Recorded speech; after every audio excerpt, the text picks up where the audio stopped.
Good afternoon, everyone, and welcome to the webinar. My name is Melissa Anderson, and oh, sorry, gosh, I don't know where that came from. Don't tell my husband. Melissa Savage, sorry. And I am going to do some housekeeping slides really quickly before we get started. Just one moment.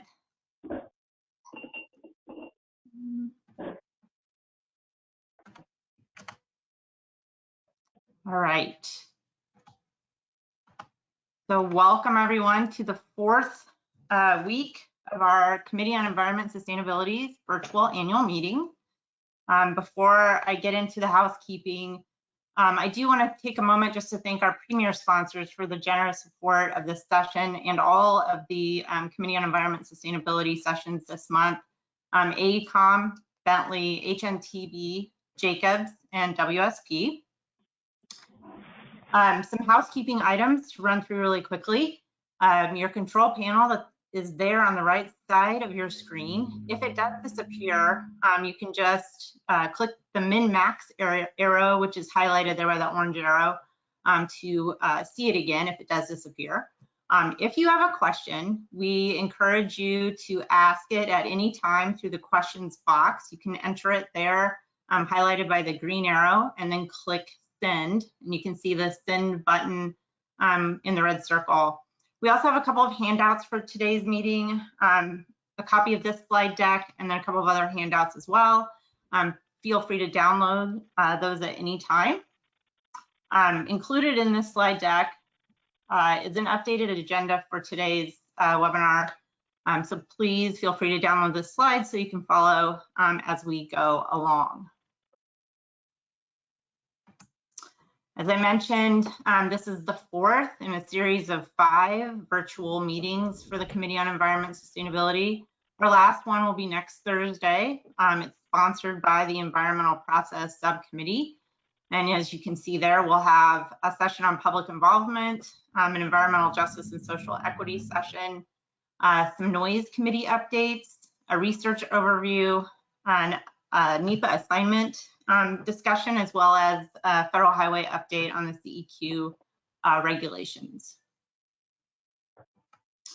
The other thing that we have coming up here at ASHTO is our 2020 virtual annual meeting. It's the week of November 9th through the 13th, and you can get more information and register at ashtoannualmeeting.org. And again, one last time, I would like to thank all of our sponsors for their generous support. I've already listed the premier sponsors, but our capital sponsors as well, Autodesk, HDR, and American Concrete Pipe Association.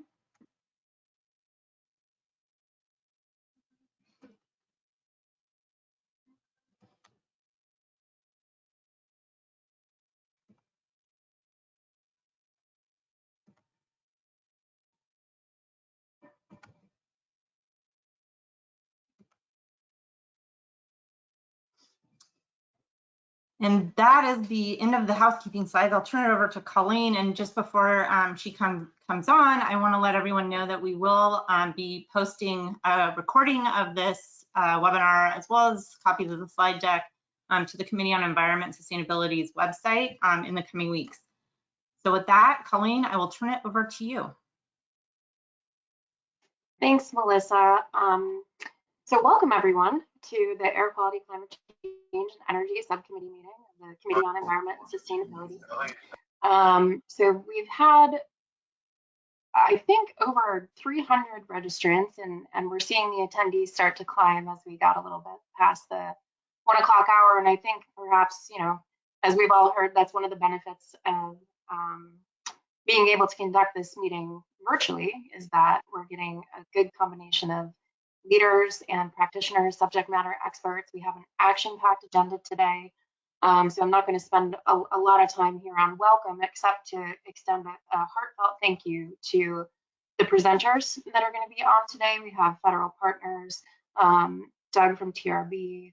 We have a lot of folks involved with the committee doing some presenting, and we've broken up a couple of broad categories on project level analysis and climate change.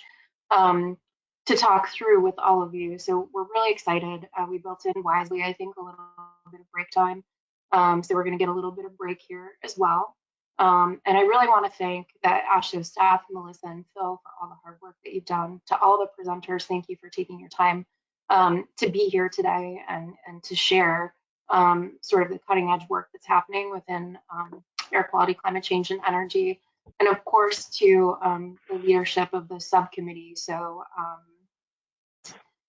Chris Voigt from VDOT, who's the vice chair, is incredible, pulled this agenda together and is just indispensable to the committee. I can't say enough. Same with Natalie Lugenwall, who you'll be hearing from today on research, doing great work on the research and collecting information from the states and ensuring that we're moving forward together in a way that makes sense. And so I'm so appreciative of that.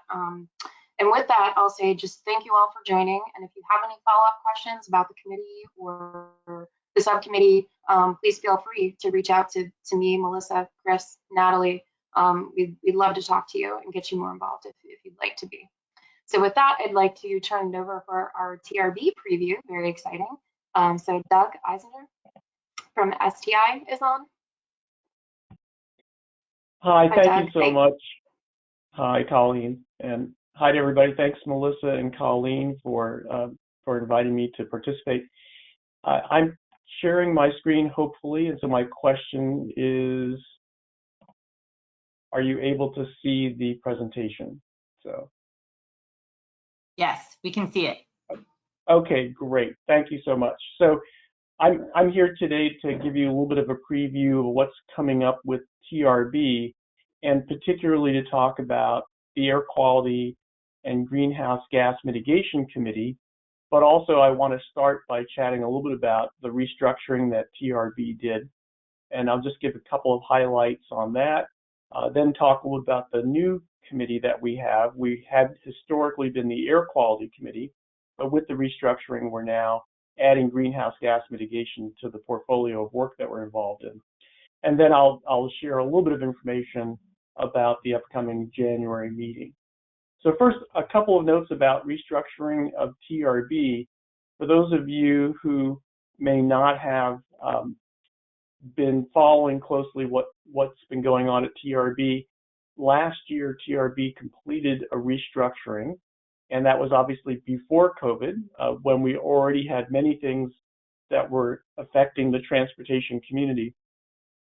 As part of that restructuring, TRB took a hard look at the committees that we had and tried to reposition TRB to focus on the challenges upcoming for the future. So just for those, as I know many of you are involved in a variety of TRB committees, but the committee role is to really examine critical and emerging issues affecting transportation and to investigate evidence-based approaches to solving those issues and looking at them. So as part of that restructuring then, what I wanted to do is share where did we wind up. Our Air Quality Committee, it's always good to know where you are in reflection with the rest of the context of everything else going on. So here's a look at where we wound up. So there's under the new structure at TRB, there are a number of different groups, one of which is the Sustainability and Resilience Group. And that's the one I've highlighted here in blue. Within that group, there are 3 different sections. And under the Transportation and Sustainability section, which is chaired by Tim Sexton, and I'm sure Tim is involved in today's meeting, there are 5 different committees. So there's the Air Quality and Greenhouse Gas Mitigation Committee, and that's the one that I chair, so that's us. And there are several others, but there are 2 in particular that I'm putting in boldface here. One is the Transportation and Energy Committee, which is chaired now by Rebecca Dotter at EPA, and the other, the Alternative Transportation Fuels and Technology Committee, chaired by Rachel Nealer at DOE. And the 3 committees, AMS 10, 30, and 40, are making a particular effort to work very closely together and to collaborate because our missions now are overlapping, and there's a lot of opportunity to break down silos within TRB and work collaboratively. So what's the new scope for this committee now that our mission has been enlarged to encompass not just air quality, but also greenhouse gas mitigation? The words that I've put in red here are really the additional language to what our committee scope includes. So just as a reminder, under TRB's umbrella, we're dealing with all of the air quality and GHG mitigation efforts that relate to regulatory policy issues, modeling practices, health effects, new technologies, and transportation management issues. So it's quite a large portfolio, and it's really exciting that we have an opportunity to try to make the connection between how we look at air quality as well as reducing greenhouse gases. We reorganized the committee with the new committee that we have, and the information about the reorganization is on our new committee website, which will be a link that I'll have in the slides and will be available to you after the meeting today. But we have a collection of task forces and subcommittees. And what I wanted to do is share that the new leadership team for this structure has already been meeting and has been actively engaged in the new work of the committee.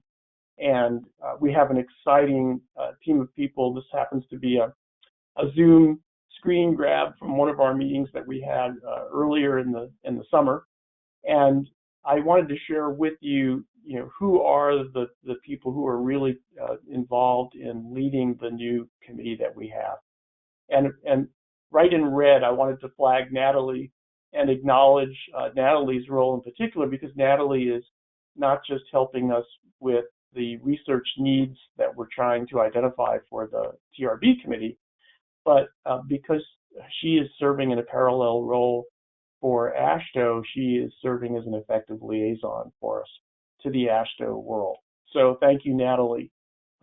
You can see here from the list that we have a wonderfully diverse team of people who are from many geographic and institutional affiliations, and some of whom are on this call and even on the agenda to give talks. So, for example, for Karin. So I want to thank everybody who's been actively involved in the work of the committee.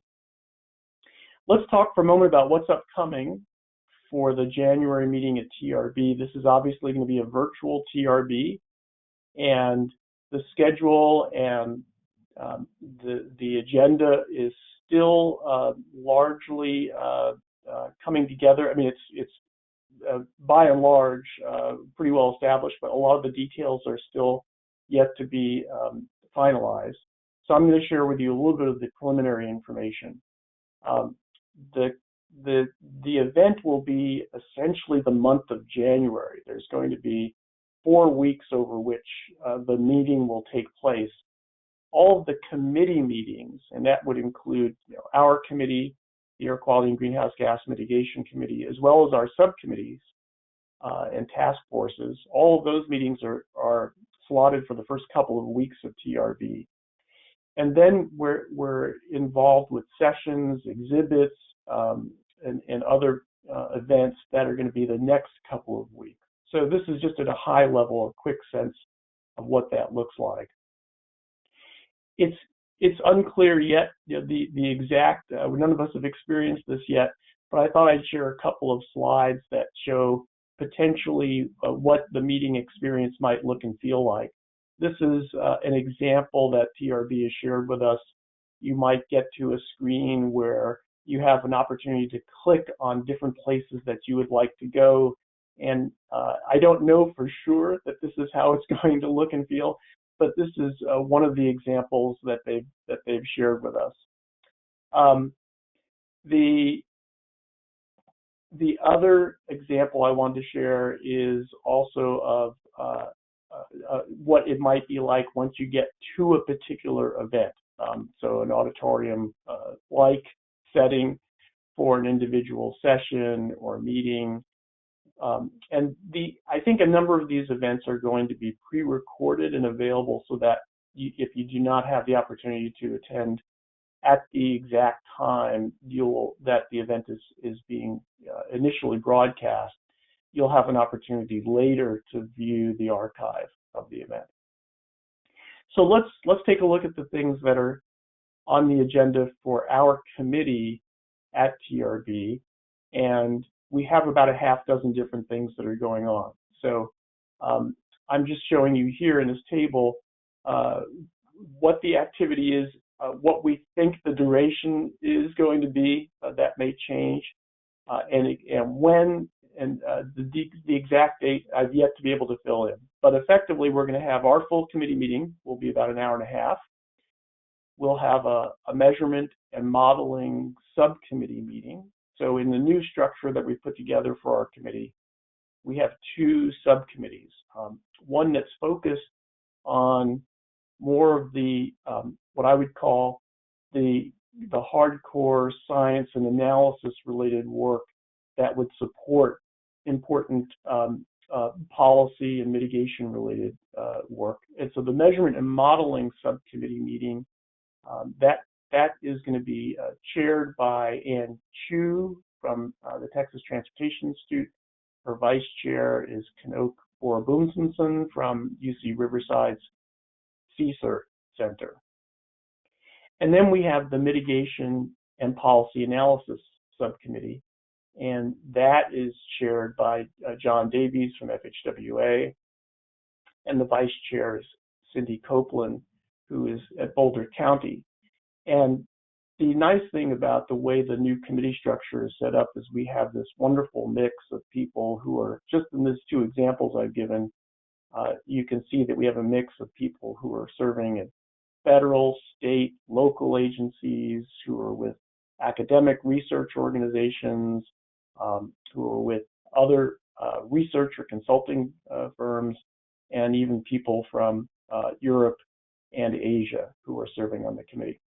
So all of these participants will hopefully be in attendance at the subcommittee meetings, and then we're having a lectern session, which will be an invited set of speakers. And so the lectern session is actually going to be done in coordination with the other two committees that I mentioned, the Energy and the Alternative Fuels and Transportation Technologies committees. And Rachel and Rebecca and I have collectively put together a panel that's going to be really interesting. It'll include speakers who are a moderator from Simon Fraser University, John Axon, who has put together some really interesting recent publications on tackling carbon in the transportation sector. We have speakers from MIT and from EPA on the MOVES model and others. So it's going to be a great lectern session. And then we're going to have a workshop, which Karin Landsberg from WashDOT is taking the lead role in helping organize along with Greg Rowan-Gould.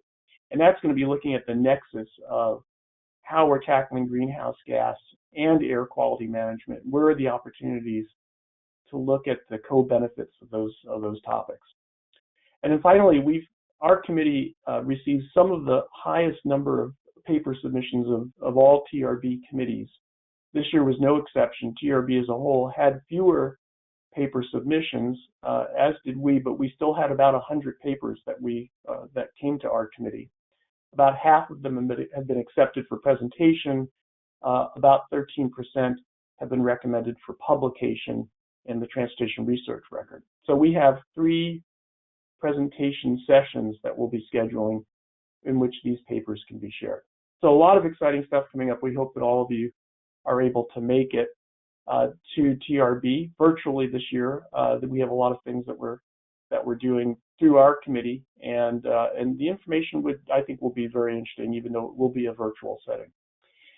Finally, this is the contact information for me. We are always looking to have volunteers, so I'll take this moment to put a pitch in. If any of you have a strong interest in becoming involved with the committee, don't hesitate to reach out to me.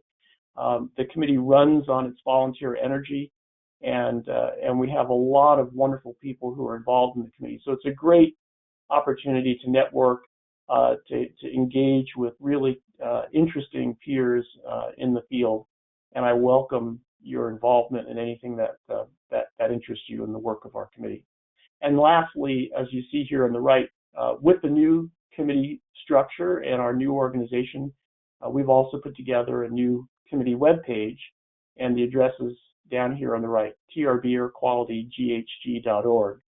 So you're welcome to go to that. It's a work in progress. We're still putting together the content since the committee is brand new, but we welcome information. We're going to have an information forum as part of that committee.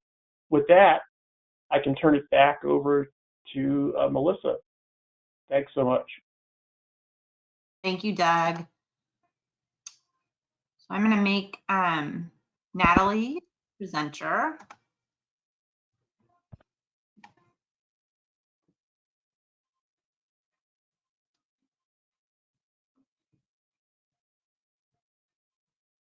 Can you hear me? Yep.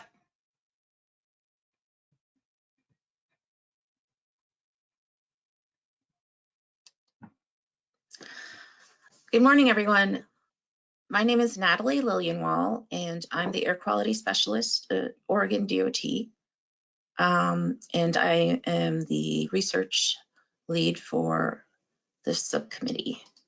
And today I'm going to share a research update.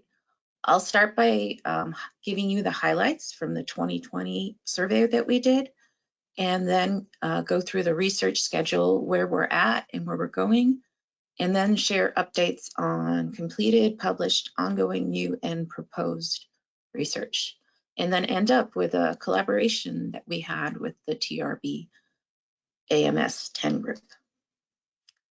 So this year we did a survey in spring. It was really long because we wanted to go through all of the air quality research studies in the last 10 years and see which DOTs are using them or not.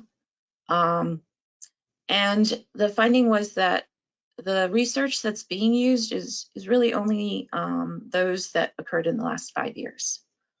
So some of the DOT priorities are that we need some best practices, streamlining and training assistance. The challenges are climate change and sustainability. There's a lack of assigned staff in various DOTs, and there's a lack of state and federal policies around climate change. For states that have greenhouse gas targets, there's difficulty meeting them, and that's true across the nation. For models, there's some uncertainty in the models that we're using, and there's new staff, many DOTs, so there's a need for training and resources. So this is the research schedule. We're in October, and we are about to submit 2 new research proposals to NCHRP. As a committee, we got some feedback from FHWA and NCHRP on one of them, and we plan to submit it shortly. In fall is when panel selection is made for any projects that were selected this year, 2020. And then, I've said this 3 times now, we submit our proposals in November, and there's a quiet period between November and February where it's a good time to think of what kind of research could help your DOT do air quality, climate change, and greenhouse gas work better. In February, there's a possibility to submit research proposals to the synthesis program. We haven't really done this before, but we will this year, next year. Spring is, in March, is when the TERI database opens, and that's when you can submit all those research ideas that you've been thinking about through the winter. In May, or around May, is when all the projects submitted in November are voted on, and following those project selections, there's a call for panel nominations. In June, the TERI database closes, and our subcommittee usually usually votes on whatever ideas were suggested to determine which 1 to 3 projects we would develop for submission in November. And in July and August, we seek out volunteers to work on those research proposals. So this year, 2 research proposals, research were complete. The first one, task 104, it was a pilot program for streamlining carbon monoxide project level analysis. It created a programmatic agreement, and Georgia DOT was the pilot. We are hoping to submit an implementation proposal to do additional pilots for this particular task. The second completed research is practices for project level analysis. This project did a survey of DOT practices, and the researcher is actually going to speak during this session. And his work basically surveyed the DOTs and compiled various tools, programmatic agreements, and templates. 2 published research that I'm going to share aren't really associated directly with our subcommittee. They came from the Nair Road Pool Fund study. The first study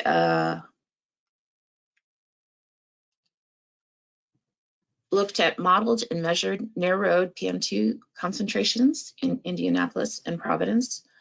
And one of the main findings was that the PM2.5 model concentrations were substantially higher than the measured. The other finding was that modeled road dust was the biggest source of modeled roadway emissions.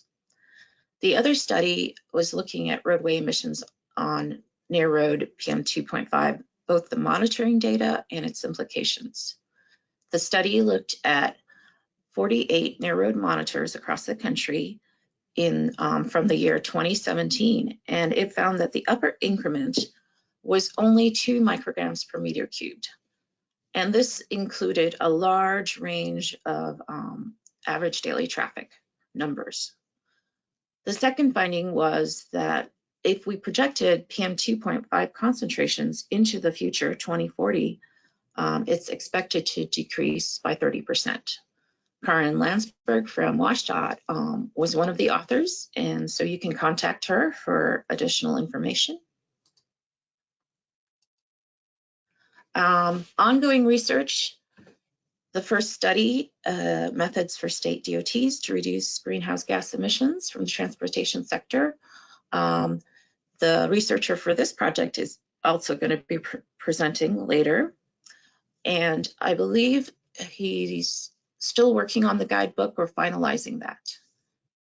The second study, quantifying the contribution of vehicle emissions to local air quality. This research study is comparing dispersion models and using tracer study to identify those differences. The research team has just completed their sampling protocol, and in December they will conduct their tracer study, and this is being done near San Francisco. The research that was we had one research project that was approved this year to be funded, and that was resources for state DOTs to consider greenhouse gas emissions and climate change in NEPA documents. This is one of the issues that was not included in the previous greenhouse gas study I mentioned, and we hope that it will create a simple guidebook with supporting templates to help DOTs know what to do in NEPA. Since the DOTs across the nation do many different things, if they do anything at all, the research would probably start with a virtual pair exchange to understand what DOTs want to have out of this simple guidebook and to share their experiences and collect feedback. The panel members are being finalized for this particular research.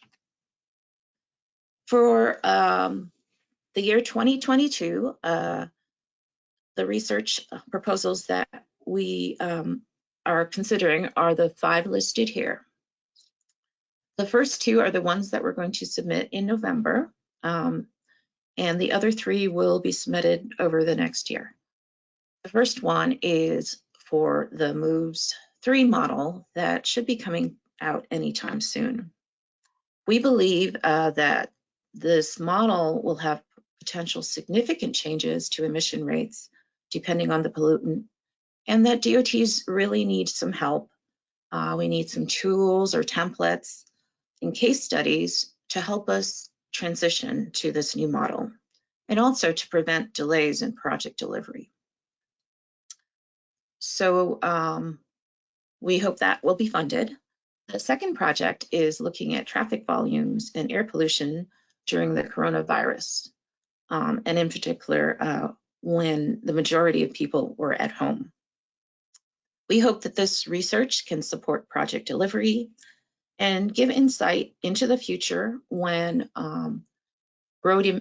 vehicle emissions will be substantially lower, and what would we do to support mitigation efforts for the near road communities.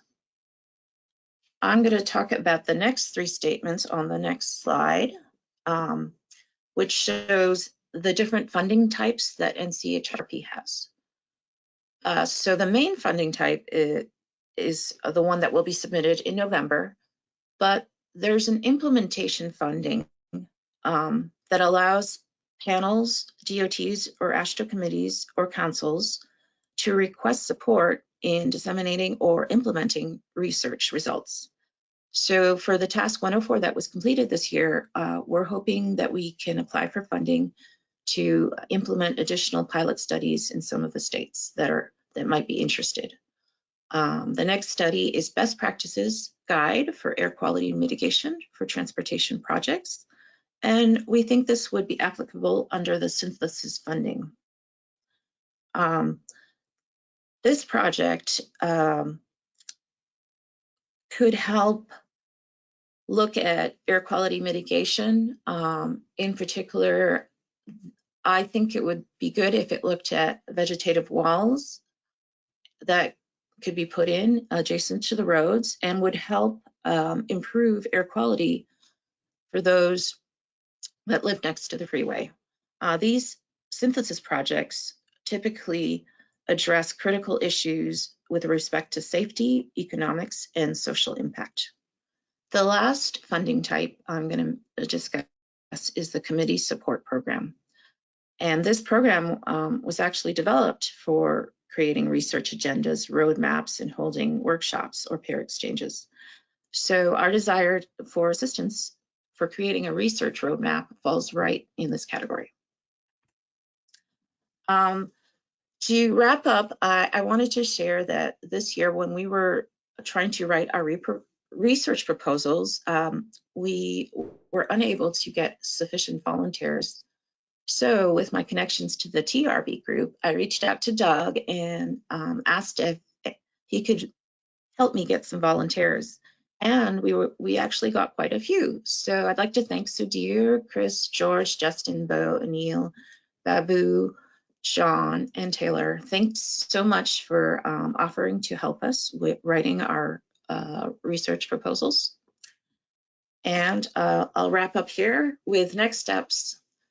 I'd like all of our members to think about how air quality, climate change, and energy research can help your DOT. Think about that and send us your research ideas. Thank you so much for listening. Natalie, we did have a question for you. It came in just wondering if airplane or aircraft is considered in any of the air quality studies. Some of the air quality studies done by NCHRP do include aircraft. We have not been focusing on that topic more recently. Great, thank you. Yep. Now I'm all set, Laura Berry. So we'll have Laura Berry up next from EPA to give an update on MOVES 3. Thanks, Melissa. I just turned my camera on. Hi, everybody. Thanks for including me on your call today. And so Melissa's going to do the slides for me. But this title slide gives you a sense that this presentation was not done specifically for this group. It was initially presented to the Moves Review work group and about a week ago. And so I'm actually just the messenger for this. This is Megan Beardsley's presentation, and she is the leader of the Moves team at EPA's Office of Transportation and Air Quality. I work with Megan, but I primarily work on transportation conformity, and I help give Moves training, but I don't have all of the same background, of course, that Megan would. So I will just give you this overview, and if you guys have questions, I will probably have to take them back and confer or get answers, but I'll do the best I can right now. So if we move on to the next slide. Thanks, Melissa. We are calling this new model Moves 3. And so, we released our first Moves model in 2010. We called it Moves 2010. The second one was Moves 2014. We're calling this one Moves 3. And we're doing that in some sense because it's a more typical naming convention, and it helps give you clarity about what version of the model it is. Under this new naming system, when we do future minor revisions, we'll designate them with a dot and a decimal number. So for example, our future minor revision, the next, assuming there is one, it will be Moves 3.1, and that would be equivalent to Moves 2014A, Moves 2014B. And then the last bullet on this slide says we may also use an additional decimal point if we have like a minor patch. And right now we currently don't have a good way of doing that. We've when we've issued patches for Moves 2014, we've generally referred to them by the date that we issued them. So this is going to be useful, hopefully. Okay, so next slide. All right, so when are we planning to release this? I just noticed in Natalie's presentation, she included this. We do plan to release the new version by the end of 2020 and possibly even next month. That is what we're hoping to do.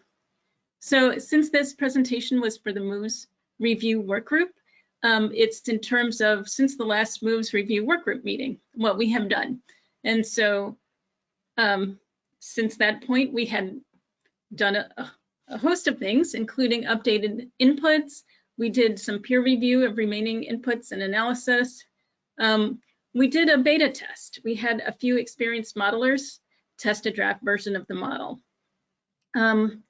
We did update the Moves interface and code to fix errors that we found through that beta test and improve usability. We're also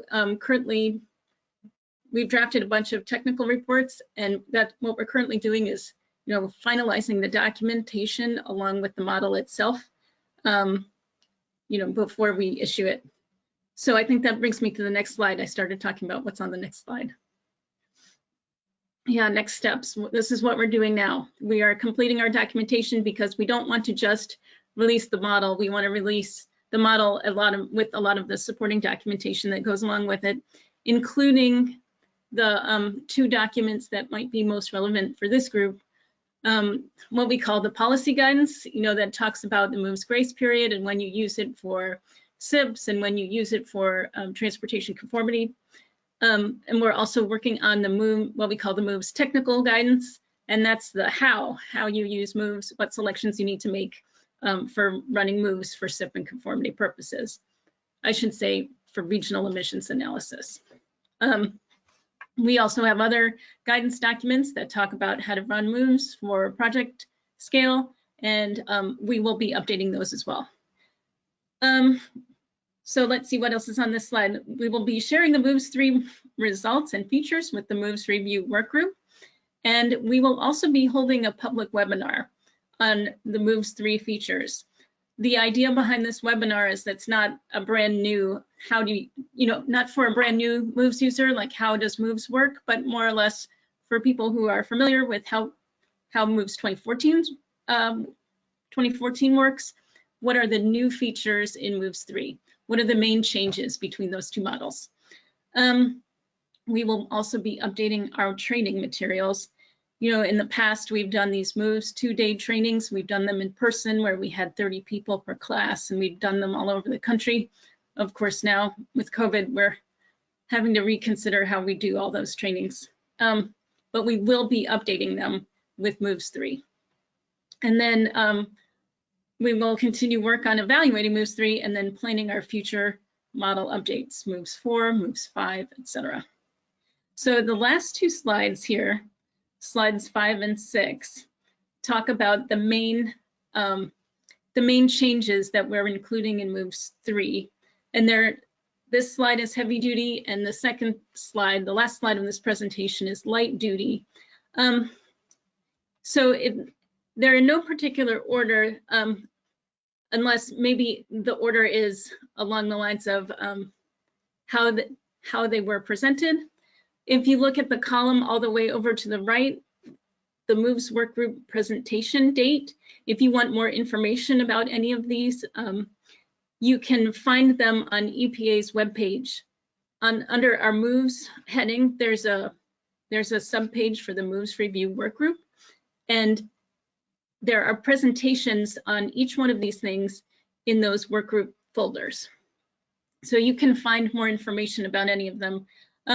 Just two things I want to highlight on this heavy duty slide is the second row down, the heavy duty diesel running rates. Those are changing. And I wanted to indicate that it's based on, oops, could we go back to the heavy duty slide? We have a lot more data on heavy duty emissions than we ever had before. And that is a result of this requirement that manufacturers are now required to instrument some of their trucks to give us in-use emissions data. So we have more heavy duty data than we have ever had before, and that is what is driving the diesel running rates in this model update. The other thing I wanted to mention on this particular slide is a few more rows down where it says hoteling activity. We have decreased the amount of hoteling activity that's in the model, decreased it nationwide by about 2/3. So, and that was again based on information that we got in this model. Again, if you want to see more details about any of this information, you can go to those Moves Workgroup presentations. And just so you know, this slide deck is found in your handouts box right here in this webinar. So the next page of this, next page covers light duty. And we have, again, we have a whole lot of additional data that informed changing rates for light duty vehicles. We've had data about data from I&M programs, from PEMS and remote sensing programs. We have just thousands upon thousands of new in this model. So we have made a lot of changes into to the light duty emissions rates as well. So that is the end of this set of slides. I'll take questions, but I'm not sure, again, I'm not sure I'll be able to answer them. So we do have one question. Well, we have a couple. And I think, like you said, we can definitely follow up later with you, Laura. But the first question is, can you explain what MOVES stands for? Yes, it stands for the MO is from motor vehicle, right? So we took 2 letters from that, motor vehicle emissions simulator. That's the acronym. It's not a simulator necessarily. It's the way it's a model. It's what we use to estimate emissions. Thank you. And then we have another question here. As you may know, Caltrans and CARB are currently working together on brake wear emission factors of heavy duty vehicles. The outcome will be available quite soon. Do you, EPA, have a plan to revise MOVES after the outcome becomes available? Again, that's a question I don't know the answer to, so I will see if I can find out and get back to Melissa. Perfect. And then we have another question. Let's see. This one is from, let's see, one of our panelists, actually. Any indication of how emissions will change with moves 3 over the current vision, up or down? Yeah, that's another question that it would be, I need to take back because I don't know off the top what the findings are. But I will, we can get back to Melissa because I believe that is part of the information that we will be releasing when we release moves. You know, when we post it, as I mentioned, we'll have several documents available. And I think we generally indicate that kind of thing, like how are emissions changing from the previous model in that type of documentation. So I think we will be able to answer it.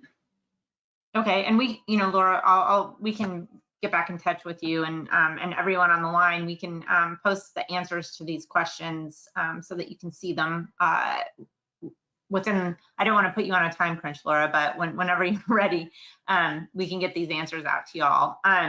We do have another question, and again, not sure if you can answer, but I will ask it. Will moves be updated to go to adjusted federal emission standards and possibly run them against the CARB standards? I don't know the answer, but I'm not even sure I'm understanding the question. So maybe that's one you could email to me. Yeah, absolutely. We'll do that.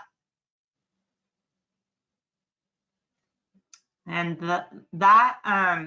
those are the last questions, Laura. So you're off the hot seat. But I'll get back in touch with you, and we can make a plan to answer the questions.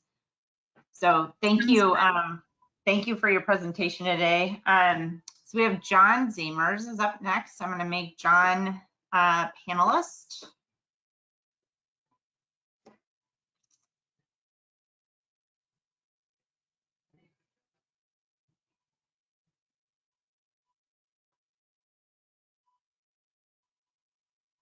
Hey, good afternoon, everybody. I hope you can hear me. We can. Thank you. All right, excellent. That was for my West Coast friends where it's good morning, but here on the East Coast, it's good afternoon.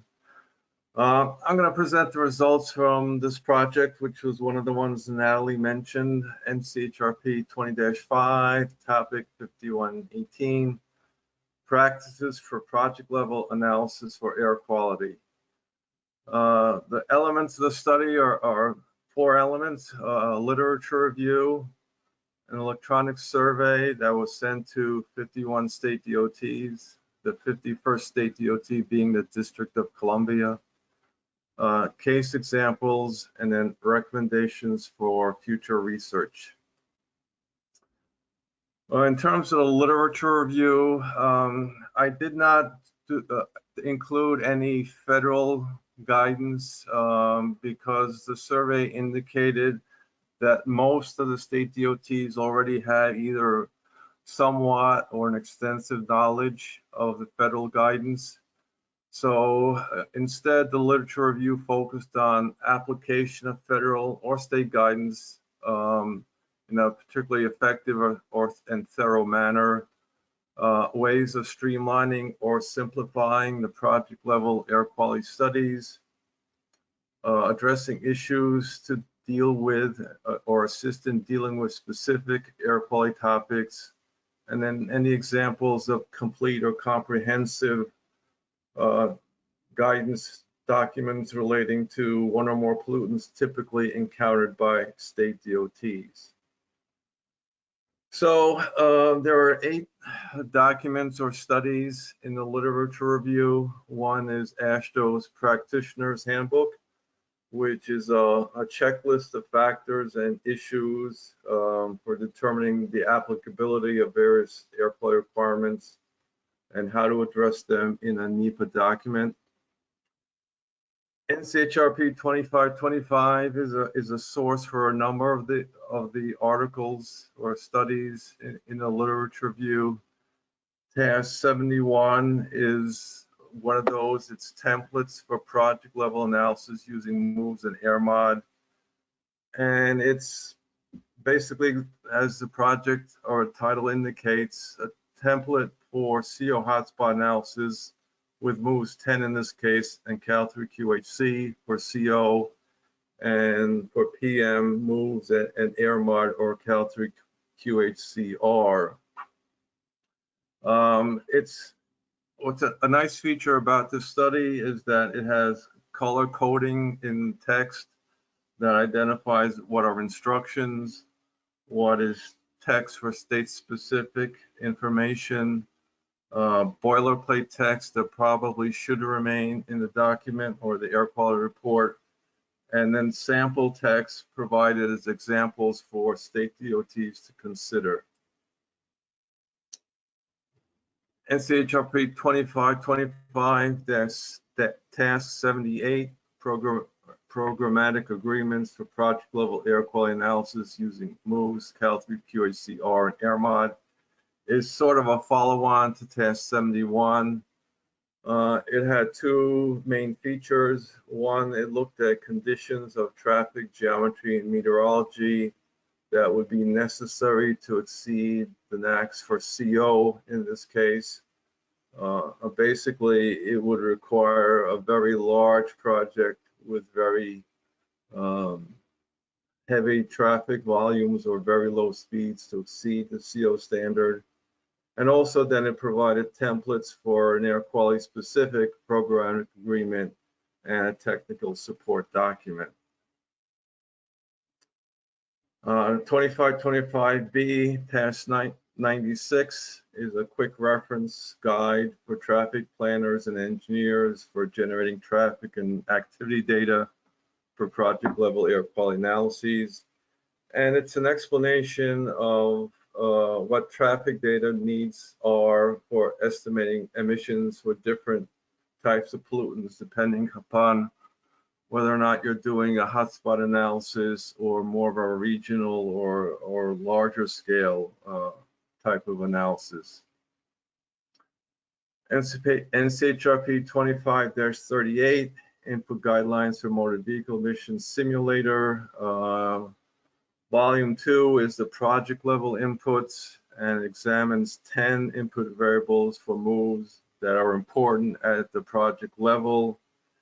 It describes each of those variables. It identifies potential alternative data sources and also identifies challenges to obtain that data and then replace the embedded data in moves with the new data.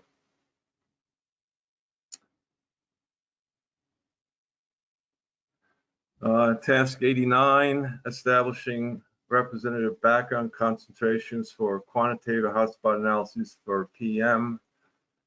It goes through two acceptable methods for estimating background matter for PM using nearby air quality monitors or a chemical transport model, and then also how to consider exceptional events.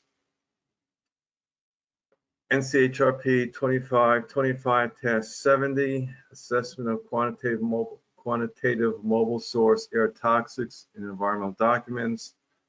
This study examined 30 transportation project environmental documents for differences in project alternatives, timeframes, and geographic scales. And it modeled two types of representative transportation projects, a highway widening and an intermodal freight terminal. And it compared differences in MSET impacts among the project alternatives against background levels, and also against health risk comparison for those pollutants. And finally, this is a Caltrans project or document. It's a very detailed, thorough overview of the analysis procedure for PM analysis, PM hotspot analysis. It has information on estimating the level of effort. It's got guidance for reviewing and verifying the AirMod modeling results. There's a discussion on mitigation measures and also guidance on putting all this information into the appropriate documentation. The next element of the study was the electronic survey, and I use SurveyMonkey to do this. I developed a 50-question survey that was sent to 51 state DOTs. The goal of the survey was to kind of look at all the aspects that a state DOT might encounter in doing an air quality analysis at the project level. So that survey went out early in January of this year with a requested due date. I sent a follow-up email to non-responders to the survey with a new requested due date. And after that, there was a follow-up phone call to the non-responders. And finally, I had to hound a couple of state DOTs at the end with phone calls and emails to get them to complete the survey. I had 40 state DOTs respond to the survey. And to clarify and amplify some of the information, I did follow-up phone calls and emails to 20 of those state DOTs. And as I mentioned, I try to be as thorough and all-encompassing in terms of the issues for a project level air quality analysis at the state DOT level. So there are questions on the project level procedures guidance that they have, what pollutants are being addressed, availability of streamlining tools such as programmatic agreements, where and how and what kind of traffic data they get, and the analysis for the project level study, what triggers are available or being used for project level air quality analyses, the scope and scale of those analyses, what models are being used, what data is available, how those studies and the results are documented, to what extent are consultants being used, any litigation issues. There were some questions on transportation conformity, and finally some staff knowledge and experience questions. So the findings, most states, I'll say almost all states are using federal models, moves for emissions everywhere except California, where MFAC is used. The slide shows the dispersion models that are being used. The other is a couple of states identified either a state or federal version of the infrastructure carbon estimator that's used for construction emissions, but they put that into the survey so it shows up in the results. Most states use worst case meteorology for CO screening. They obtain meteorological data from the air agency for non-screening analyses and for PM. Similarly, they obtain background data from their state air agencies. They're using federal guidance for MSAT analysis of mobile source air toxics, as well as PM. The PM guidance they're using is the EPA's guidance for project level conformity, but they're using it not so much for conformity purposes, but more as a technical basis for the analysis. Most states are using consultants extensively to do the project level analysis, especially the quantitative analysis. The 30% represents one state, the only state in this of the responding states that had more work being done in-house than by consultants. By and large, the majority of states are using consultants. A lot more than 50% of the project level air quality analyses. Just about all the states are presenting their air quality study results in a technical document and are summarizing it in the NEPA document. In terms of what many states are not doing, most states are not specifically identifying in their air quality analysis procedures indirect and cumulative effects. The most common response being that that's assumed to be accounted for in the traffic data. Most state DOTs don't have special consideration for large projects that might require some kind of regional emissions. Most state DOTs don't have specific provisions for risk analysis. Where they are included, it's mostly in terms of the scoping and scale of the study and the hours estimated for a consultant to do the work. Most states don't have quality assurance, quality control procedures directly as part of their air quality analysis procedures. States do review consultants' work, but most rely on the overall agency or department procedures for quality assurance and quality control. And few states, if any, use rollback, which would be a reduction in future emissions based on improvements in vehicle technology. There's a wide variety of practice for scope and depth of the written air quality procedures. I should first point out that of the 40 state DOTs that responded to the survey, 23 said they do not have written air quality procedures at all. So of the remaining state DOTs that do have procedures, there's a wide scope and depth in terms of what they can cover and degree of detail. They use a variety of traffic data for the study. Two aspects of that I might mention is the air quality staff generally feel that they do not have a lot of input in terms of how traffic is derived for the air quality studies. They just have to take what's provided. And the other aspect is, depending on the scale of the analysis, if it's an intersection analysis, it's more likely to be a micro simulation model that is used. If it's more of a larger scale, such as an MSET or greenhouse gas analysis, it's more likely to be a transportation demand model.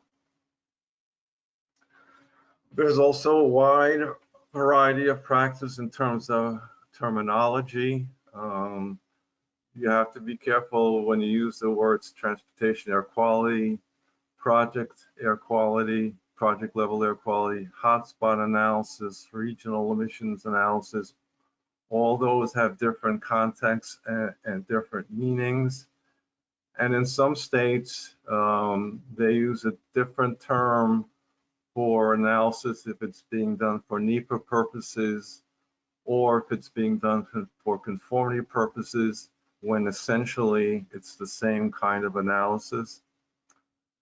There's a wide variety of how road dust is considered. Mostly it's not explicitly considered, but AP 42 is when it is considered is the common tool. Construction is considered more explicitly in some cases using the carbon estimator, for example. In other cases, it's just a reference to specification procedures for controlling dust. Mitigation guidance, again, a wide variety. One state has very detailed guidance on mitigation, including potential non-road mitigation sources. And other states are, if you have a need for mitigation, call the office type of advice. Large variety of streamlining tools. A couple of states have official programmatic agreements in place. Many states have formal or informal agreements with their state air agency in terms of inputs for moves, background data, worst case meteorological data, that sort of thing. Again, depending upon which state you're in and what their air quality issues, there are a lot of the guidance or procedures consider different amounts of the pollutants or different species of pollutants. Only one state mentioned nitrogen dioxide in their guidance materials, but that was mostly as just describing the pollutant as a local transportation source pollutant. But there, again, depending on the state, there's a wide variety of which pollutants are specifically addressed in their procedures.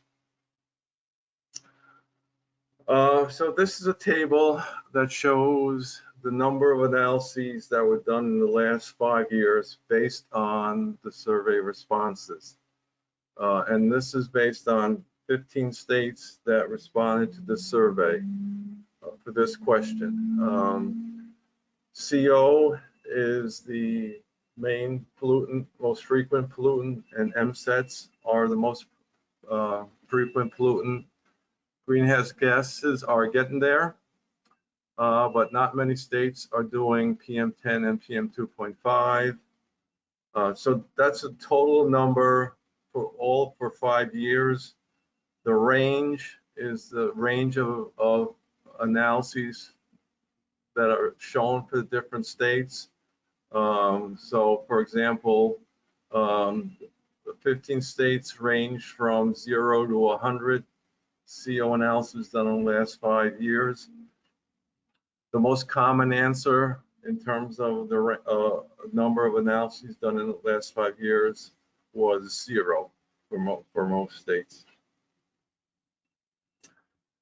Air quality staffing issues. Many air quality staff are relatively new or inexperienced. One of the survey questions specifically asked if you've been in your position less than 6 months or less. 5 states responded to that saying, yes, that's our case. But there are other questions that ask for experiences within the last 5 years, such as the number of analyses done in the last 5 years. And there are other states that responded that I haven't been in my position long enough to know that. So in terms of inexperience or newness, there are quite a few state DOT air quality staff that are relatively new. They say they need training, but it's difficult to obtain. Also, many are not full-time air quality staff, most commonly splitting their time between air quality and noise analysis. And depending on the state and their issues, some air quality folks may be spending more time on their alternate duties rather than air quality. In many state DOTs, air quality function is not unified in one functional unit within the DOT. Typically, in these cases, conformity and regional issues are handled in planning or some functional units such as that. And NEPA project level analyses are handled in the engineering or design division within the DOT. There's also the central office versus regional district role. In some of the larger states, the regions and districts play a significant role in the number of analyses, and when an analysis is done, the central office generally provides guidance and policy and procedures, and then it's up to the region or the district to determine specific requirements for a particular project and whether or not that project needs to do an analysis. So, based on the survey results, no one has modeled an exceedance of an air quality standard, and therefore no one has needed to apply mitigation measures to any project to meet an air quality standard. Transportation projects are not being litigated on air quality issues. The survey only found one state that had suit filed against it on a project, and which included air quality issues. And for that project, the air quality issue was lack of greenhouse gas consideration in the analysis of that project. With regard to transportation conformity, only one state responded that it's not an active member of the interagency process. The most common finding is that state DOTs are active members of the interagency process. 5 states reported that they're the lead or chair or secretary, whatever the title would be for the interagency process in their state. And then others are combinations of different situations depending upon whether they have rural non-attainment areas or limited maintenance plans and their roles in each of those. Transportation conformity seems to be the best predictor of whether or not a state DOT has project level air quality involvement and expertise. There were 6 states that responded that they have no non-attainment or maintenance areas in their state. And of those 6, none of them have written air quality analysis guidance procedures. DOTs seem to be the go-to agency for special circumstances, such as orphan areas or isolated ozone rural areas. Under the federal conformity rule, states are supposed to promulgate their own conformity rule, being no less stringent than the federal rule. However, 22 states reported that, as far as they knew, their state did not have a state transportation conformity rule. And again, that might be, in some cases, the inexperience of the responder. And as the end of the CO maintenance period has arrived or is arriving, it will signal fewer project analyses coming up into the future. Case examples. I use a number of different criteria for selecting which states to look at as examples. Geographic diversity, certainly. I was also not looking for necessarily best examples, but current case examples or current state of the practice, as the title of the project indicates. So I was looking for a comparison of detailed and explicit procedures versus institutional knowledge and experience, and the unique methods for screening projects for air quality analysis, dedicated air quality staff versus staff that's required to split their time between air quality and other duties. Those states with air quality is an important consideration, continuing to be an important consideration, versus air quality becoming less important as the state ends its transportation conformity requirements, and any interesting and unique institutional arrangements with its air agency or an NPO. And they came up with 6 examples. One is Colorado. They have very nice detailed guidance for conformity and for NEPA. They have a requirement that consultants must meet certain experience qualifications. And they report that although they don't do a lot of analyses, they have had to turn away some consultants for lacking those experience qualifications. They have a screening process for CO and for PM. They have a complex conformity situation. They have a large ozone non-attainment area and then small CO and PM maintenance areas that are typically smaller than a county. And they have a good working relationship with their interagency partners and their air quality agency. Delaware. Delaware is one of the states that does not have written air quality analysis procedures and are relying on federal guidance and institutional knowledge. And I think there's an understanding at the state that it would be good to have some procedures written down, but at this point, it's not a priority. They use on-call consultants for doing an analysis when it's required, but they're not expecting to do a project level analysis anytime soon. They do have orphan ozone areas, which they're dealing with relatively recently, and their air quality function is split between those folks. I said one person dealing with conformity and another person dealing with NEPA. Hey, John, I'm sorry to interrupt. This is Melissa. You have another couple minutes. Just wanted to give you a time check. Okay, thanks. I'll hurry up then. District of Columbia has extensive documents. Their maintenance period is ending. 99% of their projects are categorical exclusions. So they expect few future analyses, and they have a strong working relationship with their MPO. Illinois DOT does not do any project level analysis within the MPO, Chicago MPO area. That's all done by the MPO. This is a state where the districts do the project level analysis. They have an interesting tool for doing CO analysis called COSIM, and that's agreed to with the state air agency for both screening and analysis purposes.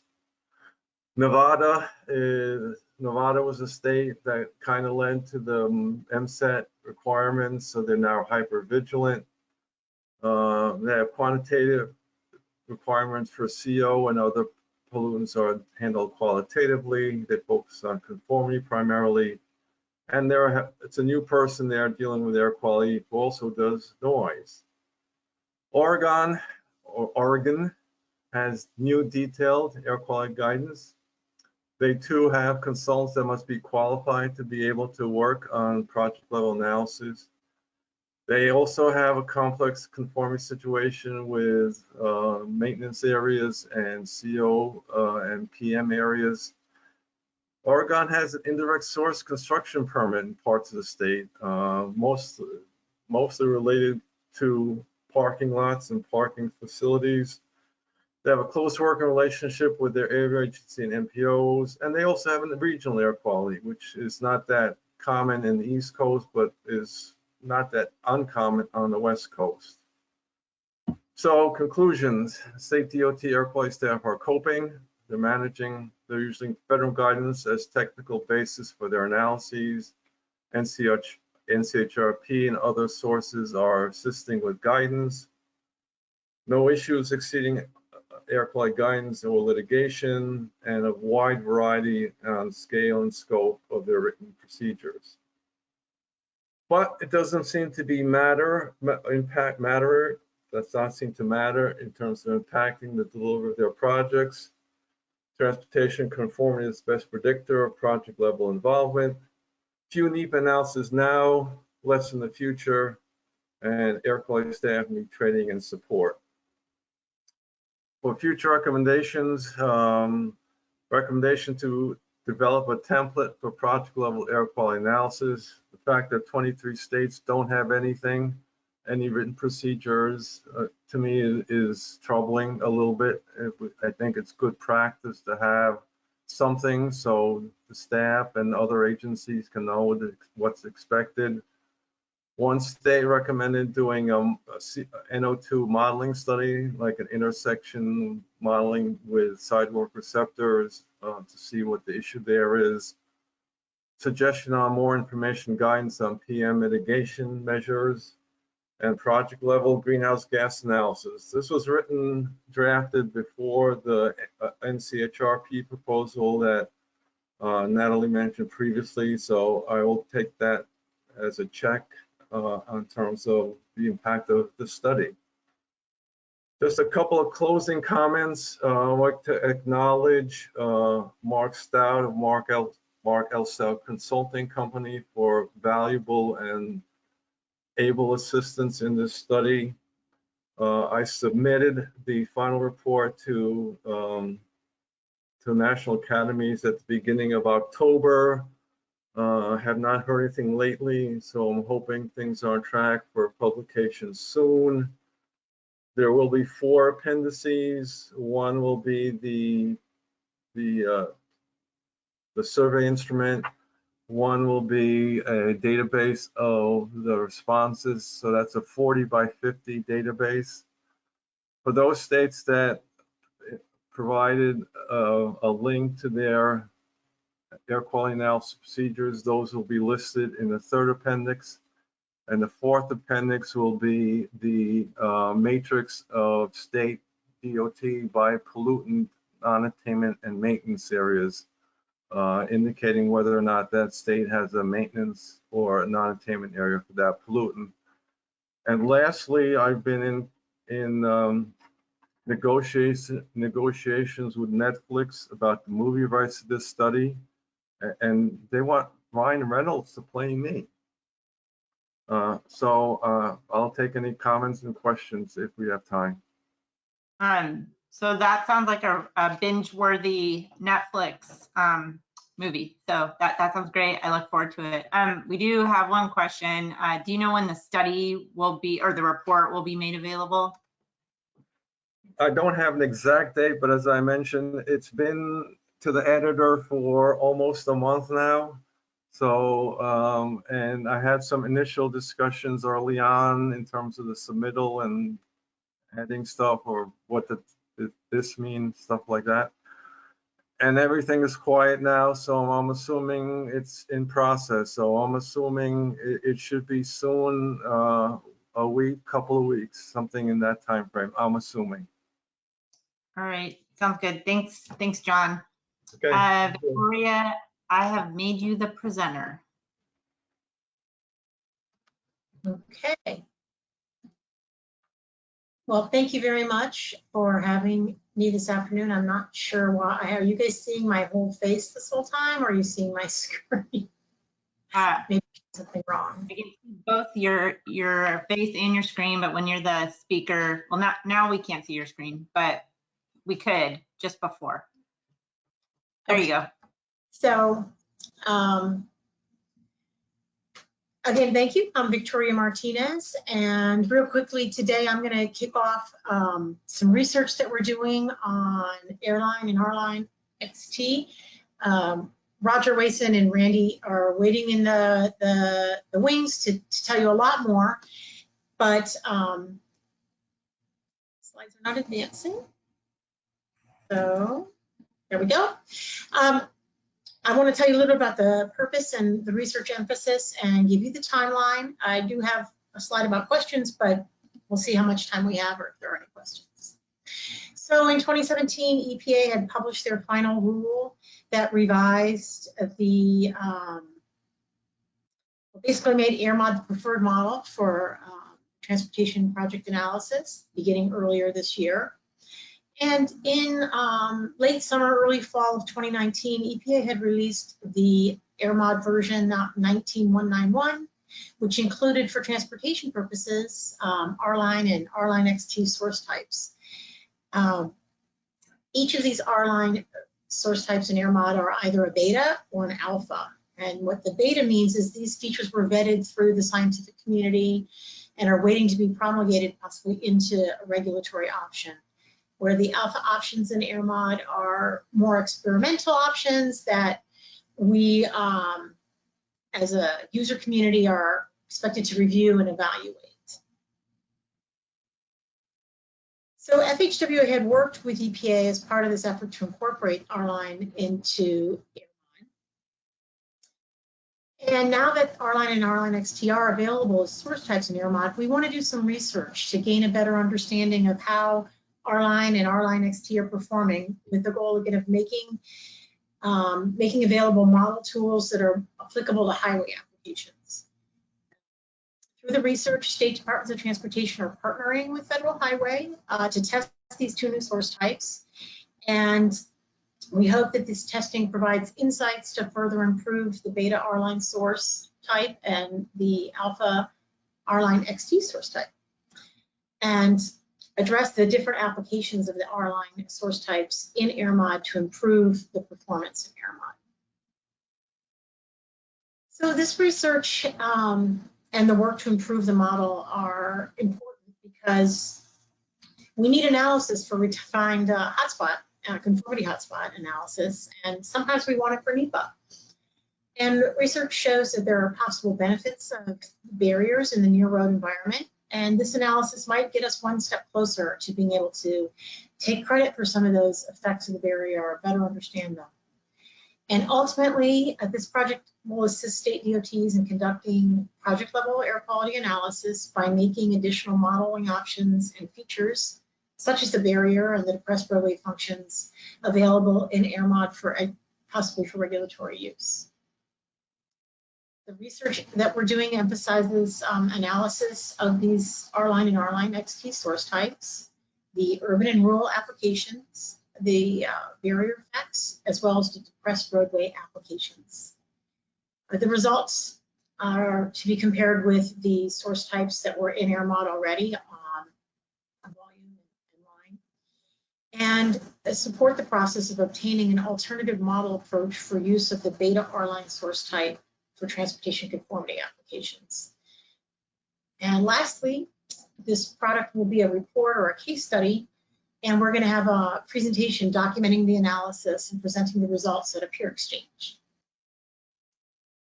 So our timeline is that we project having the draft case studies early 2021. We're going to hold a virtual peer exchange in May of 2021 and hope to wrap this up in June of 2020. So that's all I have. Unless there's any questions, I can turn it over to Roger and Randy. So we don't have any questions right now. So I will turn it over to Roger's up next, right? Yes. All right.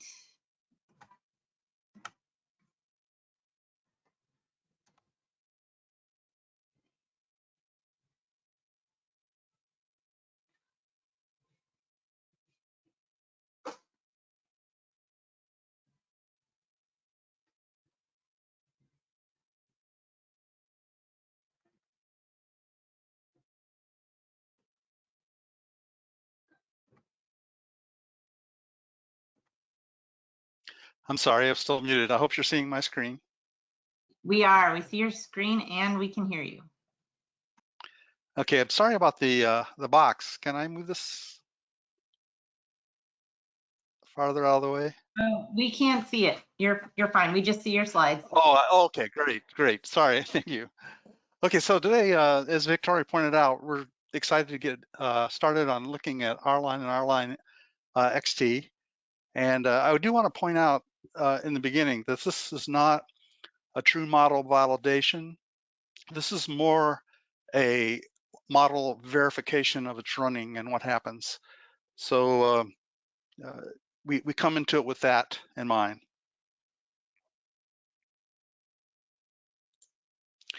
I do want to point out the staff too. Chris Voigt from Virginia DOT is the project manager, and I'll be working with him and hopefully get some good information and some good stuff going. He will have his staff and my staff too will help us out and hopefully turn out a good report. James Ponticello is going to be also with VDOT, so we have some very good people working on this. And then this is a coordinated effort. So you're going to hear from Randy Ginsler later, but this allows us to increase the resources that we have by working together. And Randy and I have been on several calls already and looking at how we can maximize what we have. And you'll be seeing that my part's going to be a little different than Randy's part, so we can maximize.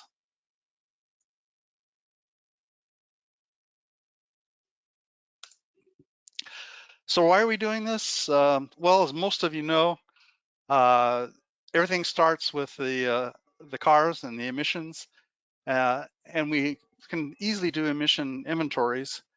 but the effects on the people really are the concentration. So we need good models to be able to figure out what happens after those emissions leave the car and reach the people.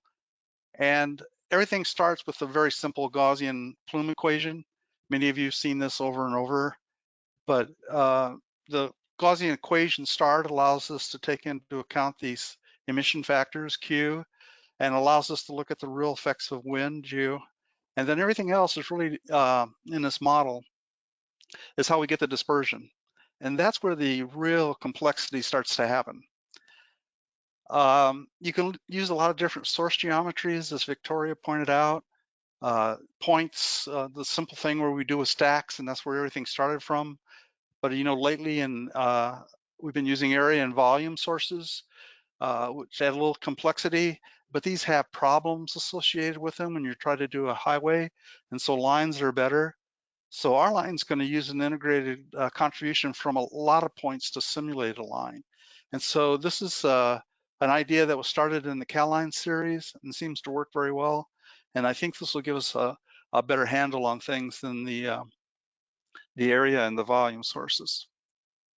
And it gets more complicated, as you know. So if you just throw a barrier in here, all of a sudden, not only do you have the normal concentrations and dispersion to deal with, but now you got this barrier changing not only the wind flows, but the concentration profiles that occur. And we've seen a lot of differences in the research depending on different wind speeds and different angles of wind striking the barrier. So we're going to be looking at those kind of things. So our intent then is to really test the new source types within the air mod modeling regime. R-line and R-line XT, as Victoria pointed out. She also pointed out, one is a beta, one is an alpha. So these are just getting started, and we hope that the results of this work will lead to ideas for improvements of the model. So to do that, we're going to be looking at a lot of specific cases. One of the things we found out way back when we had the old highway model, many of you might remember, is you throw in curves with the wind direction parallel to the highway and all kinds of weird things happen. So we're going to be looking at cases like that. We'll be looking at noise barriers, of course. What happens when you're in a depressed roadway section, elevated? How does that affect the dispersion, and what about your results? We'll do one intersection because, as you all know, that's where our real hotspots happen. So we need to look at what's happening there. And as we go on, and you'll see in Randy's presentation too, there's going to be other things that are going to be looked at. So by looking at all these different geometries and these different situations, we're hoping that we'll get a real handle for how the model's reacting and responding and the answers. So to do that, we're going to use these various geometries, and we're going to look at we're going to have all these inputs so that we can look at all the different outputs that are coming out. Those outputs then allow us to do things like trend analysis, looking for discontinuities that might happen, looking for reasonability of results. So all these things will allow us to look at it in a very detailed nature. To do that, we're not just going to have a series of receptors. We're going to have a receptor grid in 3D to allow us not only to look at it in tabular form, but to look at it visually too, because for me, and maybe a lot of you, it's the visual representations that really points things out, that allows you go back into the tabular forms and find out what's going on. So to do that, we'll start with the various geometries. We'll bring in the varying weather parameters and then the site parameters. And one of the things that we'll be doing is looking at a sensitivity study of when you change these things in fashion and holding others constant, what does that do to the model? Then taking all these different geometries and these different variables, we'll be able to go into a receptor grid visualization. That'll be our first place to look to see what's going on. From there, and then based on the tabular outputs, we can look at the trends of the concentrations, really looking for things like the discontinuities, looking at when a trend may not be what we expected, or the results may be very different what we expected. And when we compare that back into the volume and the area sources, that'll give us a real handle on what's going on as well. So all of this then will allow us to have an idea of what might be happening and what we may need to look at in terms of the equations. Those fall off rates, the effects of the curves, the effects of changing elevations, what happens just before the barrier, what happens after the barrier, where do the maximums occur? All these things we're hoping to find out and get a good handle on. As Victoria pointed out, we're just beginning this project and we know questions are going to arise and we know we're going to make a lot of decisions along the way exactly what we're going to do. For example, one that was already brought up by Michael Claggett was, is there a specific pollutant that we should be modeling? Well, we're only doing dispersion here. We're not really doing chemistry or effects or impacts. So what we really need is just meaningful, definitive results. So we've got to use good emission factors so we're not down in the weeds so we can see those trends.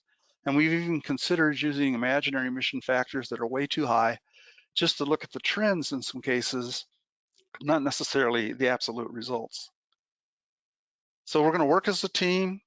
We've got Virginia DOT, Georgia DOT, Georgia Tech, and AECOM all coming together to allow us to do a complete evaluation and really stretch those resources to the max. So with that, I'll open it to questions if we have time. So I don't see any questions yet, but while we leave the questions box open, take questions at any time. As a reminder, everyone, I'm going to go ahead and make Randy presenter.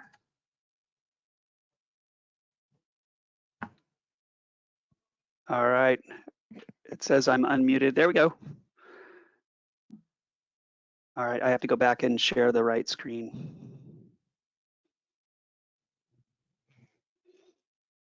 Well, looks good. Okay. You can see it? Yep. Unfortunately, I cannot see it. There we go. Can you see it now? Yep. Good. We can both see it. All right. So thank you, Roger. I went ahead and trimmed out some of the slides associated with the organization of the study, since you've already covered that, and I'll try to stick here to 10 minutes or so, right? I got the timer running. I'm going to talk a little bit about what we're going to do in the Atlanta metro area. We're essentially going to run microscale dispersion modeling for an entire sub area. It's the Northwest Corridor. It's kind of the interchange of I-75 and 575 north of Atlanta.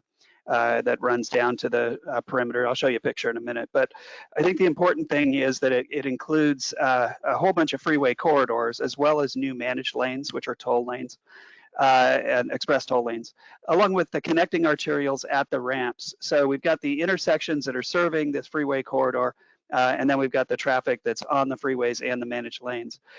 We've already done analyses of the entire metro area, the whole 20 county region with gridded receptors, and I'll talk a little bit about that later, but this is kind of a carve out in a sub area with a reapplication of these new source types and a more refined receptor grid than we ran in the last modeling runs. They're subjects of a really good dissertation that I recommend and I'm happy to share. So we've got a variety of different projects, if you will, in this sub area that are of concern. You know, what happens if you were to change the pricing or you changed any of the scenarios that would affect travel demand. So it's got a lot of really interesting characteristics and features to it. It's a 30-mile corridor. There's a 5-lane freeway down towards Atlanta. It breaks into a 4-lane and 2-lane branches. And the express lanes that were added are all new capacity. It actually changed the travel characteristics tremendously along that corridor, relieving congestion because of the expanded capacity. And we didn't have the carpool lanes open there, so it's not a conversion. This is all new capacity, and you can pay to use the lanes. The only exemption here are the express buses and the registered carpools. Everybody else pays, irrespective of vehicle occupancy. Another interesting characteristic is we have 3 new direct access ramps. These are entrances onto the express lanes where there were no freeway entrances before. So you can get on at Roswell Road and Big Shanty and go directly from that location onto the express lane. They're reversible, so you come back the other direction and you can get off there. It's a really complicated corridor. This is the Toller Coaster. It's over on the left. There's flyovers and it's grade separated. Again, it's reversible, 2 lanes towards the city, and then that breaks into 1 lane as you move up the 575 and I-75. There's lots of elevated structures, sound walls, berms. This is one of the dedicated exit ramps. You are going downhill in the morning, uphill in the afternoon, and all reversible. And then here you have one of the intersections, for example, that will be included in this. Although this is fairly lightly traveled, we got some other ones that have a lot more activity. You got some sunken corridors where you've got some significant walls on either side. So there's a lot of characteristics here that we can code and include in the analyses. This is one of those dedicated entry ramps for Roswell Road. Lots of traffic here. This is a well-used arterial corridor. So the analytical approach that we're taking here is to code the network. We have a big head start because we had already done AirMod polygon-based analysis. So now what we need to do is to bring in the grade, that's already coded, sound walls and berms and the like. So we got a fly-through process that we're doing to get the information. We'll also be looking at the as-built diagrams for the distance locations. And then we're going to use the modeled traffic volumes from the Atlanta Regional Commission's activity-based model. And we're going to use the same traffic volumes and speed conditions and all that for all of these source type runs. So we're kind of controlling for that. It's got the variability with respect to space, but with respect to time in the AM peak, these are the traffic volumes that will be consistent across analyses. We'll also be, I think I trimmed the slide out, we're using the standard AirMet file for the regional planning as well. The fleet composition is going to vary on the links. It's based on our license plate data collection and make, model year lookups coming out of registration information. So no demographics going along with that, but at least we have the model year distributions that go with the source types. And then we've developed a lot of Python scripting already that allows us to do 2 things at once for any link in the system. Given the fleet that's there and the operating characteristics, we go to what's called moves matrix, which is a huge lookup array to get the appropriate emissions rate for the fleet on that link. And then we are building, or Hao Bing Liu is one of our collaborators. He graduated from Georgia Tech with his PhD a couple years back and is now a new assistant professor at the University of New Mexico and does incredible work in this area. So he's going to be working on some projects of his own in terms of source types of conversion scripts, and we're going to collaborate on getting those implemented. And then we use this PACE supercomputing cluster at Georgia Tech. It's kind of like a co-op. You buy your way in by buying processing units, and then you are allowed priority on those processing units. So we're able to do a lot of analyses over a period of time through this distributed computing process. And then the last element is to take the observed differences that we're getting in space and time, and to look at the potential variables that are causing the difference, the variability in the differences. Lots of machine learning experience, both with the work that Daijin Kim has done, and we also have Dee and Z, Z Dai, who's done a lot of work as well with machine learning. So we'll be bringing them all into this operation as well. Roger mentioned it's a grid overlay process. Traditionally, if you see a grid overlay, it's around 200 meters is what you usually see in the literature. We've run everything at 20 meter, and then for special projects down at 5 meter resolution. So this is a brute force modeling of link receptor pairs. The note here at the bottom indicates that we do have mechanisms that we can use to screen out source receptor contributions that are too low, just basically eliminate pairs from the analyses. We're not going to do that for this analysis. We're just going to brute force it and let them all run. We can also, we don't have to use a grid. Daijin in his dissertation figured out some really good mechanisms to have a dynamic grid where those receptors are placed where they're needed to get the best estimation of the overall concentration differences given the nonlinear relationships that are at work. So we'll be applying the machine learning with respect to looking at the variables that are that are leading to the differences in the analytical runs, but we have a lot of other tools we could bring to the table to kind of streamline work later on. The roadway networks, we've got the freeway lanes, the express lanes, and the ramp intersections. And so the physical characteristics, attributes from a fly-through process are going into all of this. The model traffic volumes are coming from the activity-based model. This is the same model that was used to develop the regional transportation plan. We also are using what's called path retention. The model is outputting about 17.5 million vehicle trips per day. And what we're doing is we retain the outputs, the kind of the interim outputs as the model is running of the Frank Wolf algorithms to get the link-by-link pathways that the model has assigned the trips to. And when we're all done for any origin destination pair, we know that 20% went along path 1 and 25% went along path 2, et cetera. And that gives us the link-by-link traverses in the model.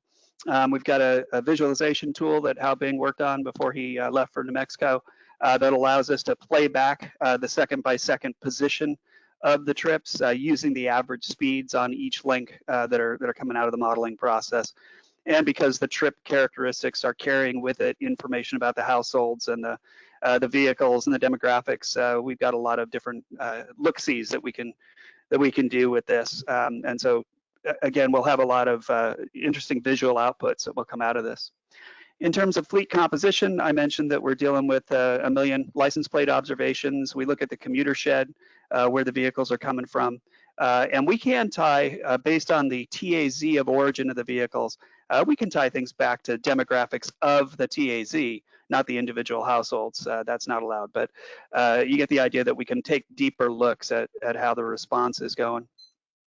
Then I mentioned moves matrix. There's nothing it's not rocket science. What we've done is we've run moves 146,000 times for the Georgia fuel inspection and maintenance mix. Creates a 90 billion cell emission rate and energy rate lookup array.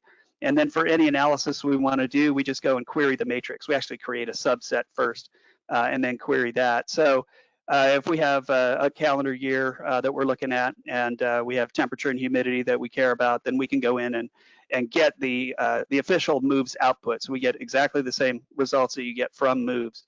But the nice thing is by having this, we can write Python scripts to just link the moves outputs that have already been run. And it took a week to run them on the supercomputing cluster, but once they're run, they're run. And we can apply them to travel demand model outputs or traffic count, speed data, VISM microsimulation models. You know, really any kind of an output that you have, we can run with it. This is just an animation of a VISM output run where we link the second by second retained pathways that are in the VISM modeling run. It's not going to run for me right now, but besides we're a little behind time, I'm going to go ahead and skip that. We've done, like I said, the regional dispersion modeling and estimated PM2.5 concentrations, CO concentrations in time and space using this kind of a procedure. This was done again with the travel demand modeling. This was from the 2015 model version instead of 2020. But you get the idea that we can do this. We've been doing it in the past, so it's a big process. But it'll take us about a week to run what we need to run on the supercomputing cluster. But once that's done, then we can go into the machine learning process. This is again, it's a shared use system, 35,000 cores. It's probably closer to 40 now. And we've done 5 million AirMod runs to date. I say we, it's mostly Daijin that's done it. And then, the final kind of summary here, the analytical work we're going to do is kind of identify projects of interest within the sub area. So we can look at some intersections, we can look at depressed sections. The work will already have been done, so you can open this up and look in detail of what's happening in space and time associated with any localized area within the system. And then we'll use enhanced regression tree and machine learning, to look at the differences in the spatiotemporal concentrations. And then we'll write this all up and share the results at the overview session that we're going to have in next year. And so we're looking forward to this. The collaboration with Virginia DOT and AECOM and being able to work with Roger on this is fantastic. And so the linkage we also have with Atlanta Regional Commission on assistance on any model runs that we need to do is fantastic. So we're looking forward to it, and I'll leave it at that. Thanks. Hey, Randy, we do have a question, or a couple Sure. of questions actually. Why did you choose to keep traffic volumes constant in the model of expanded capacity rather than account for induced demand? Why did we leave it constant? Okay, so there's two, I look at this as being two different questions. One is, why aren't we looking at variability in traffic as one of the sensitivity analyses? And frankly, we had to control for something. We couldn't add in another dimension in the time that we had available to do this. With respect to latent demand, if that's the question, we're using the model runs that do include the expansion of the express lanes. And so we're working with the data that are more closely associated with the way things are operating right now. We are actually looking at the differences between what the model has predicted in terms of use of the express lanes, because we have the counts that go along with all of that, and we have plate information to look at where vehicles came from in terms of their TAZs. So we are actively comparing the differences we see with respect to what the model has predicted based on its pricing algorithms and demographic response against the actual observations that we see. So we had, like I said, we had to control for that dimension. You're getting variability in traffic volumes and all that, but we're not varying the traffic volumes across the different source type operations. We're keeping the volumes constant in time and space as a function of the outputs of the model, and then varying the source types to look at what the relationship is between differences downwind based on the source type for that output scenario, if that makes sense. Great, thank you. So thanks everyone for staying on. We do have a break. And why don't we come back at 5 past the hour, so 3:05 Eastern time. We can come back and we'll get started with the second half of the event. So go ahead and take a break. We'll leave this open. You can hang out here if you'd like, but otherwise we'll get started again at 3:05. Thank you.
All right, everyone, I have 5 past the hour, so we'll go ahead and get started again.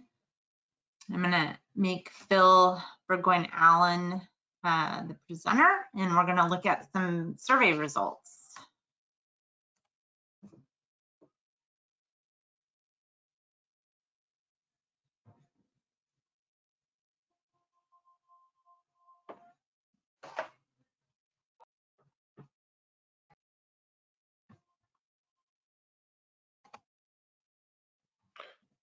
Hey, Melissa, does my screen look good to go in presenter mode?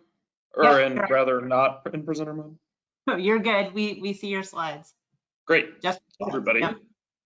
And should I go ahead and turn my camera on here as well? All right. So welcome back, everybody. Thank you to those of you who took the survey that we sent out on Tuesday. I know it was a quick turnaround, but we did get a pretty decent response rate. So we appreciate those of you who were able to make time for that. And hopefully it wasn't too much of a burden. We tried to make sure that it was short enough that we could be respectful of your time. So I'm just going to give a quick walkthrough here of some of the results that came out of that.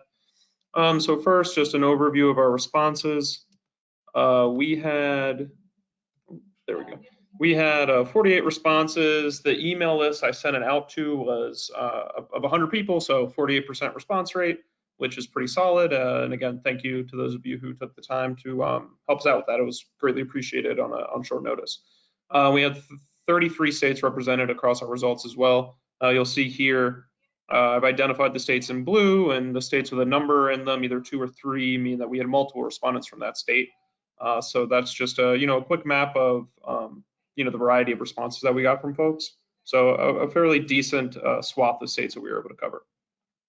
So the first question, if your state DOT has performed one or more quantitative PM 2.5 or 10 hotspot analyses, what were the biggest challenges you faced? If not, what are the biggest challenges that you anticipate facing?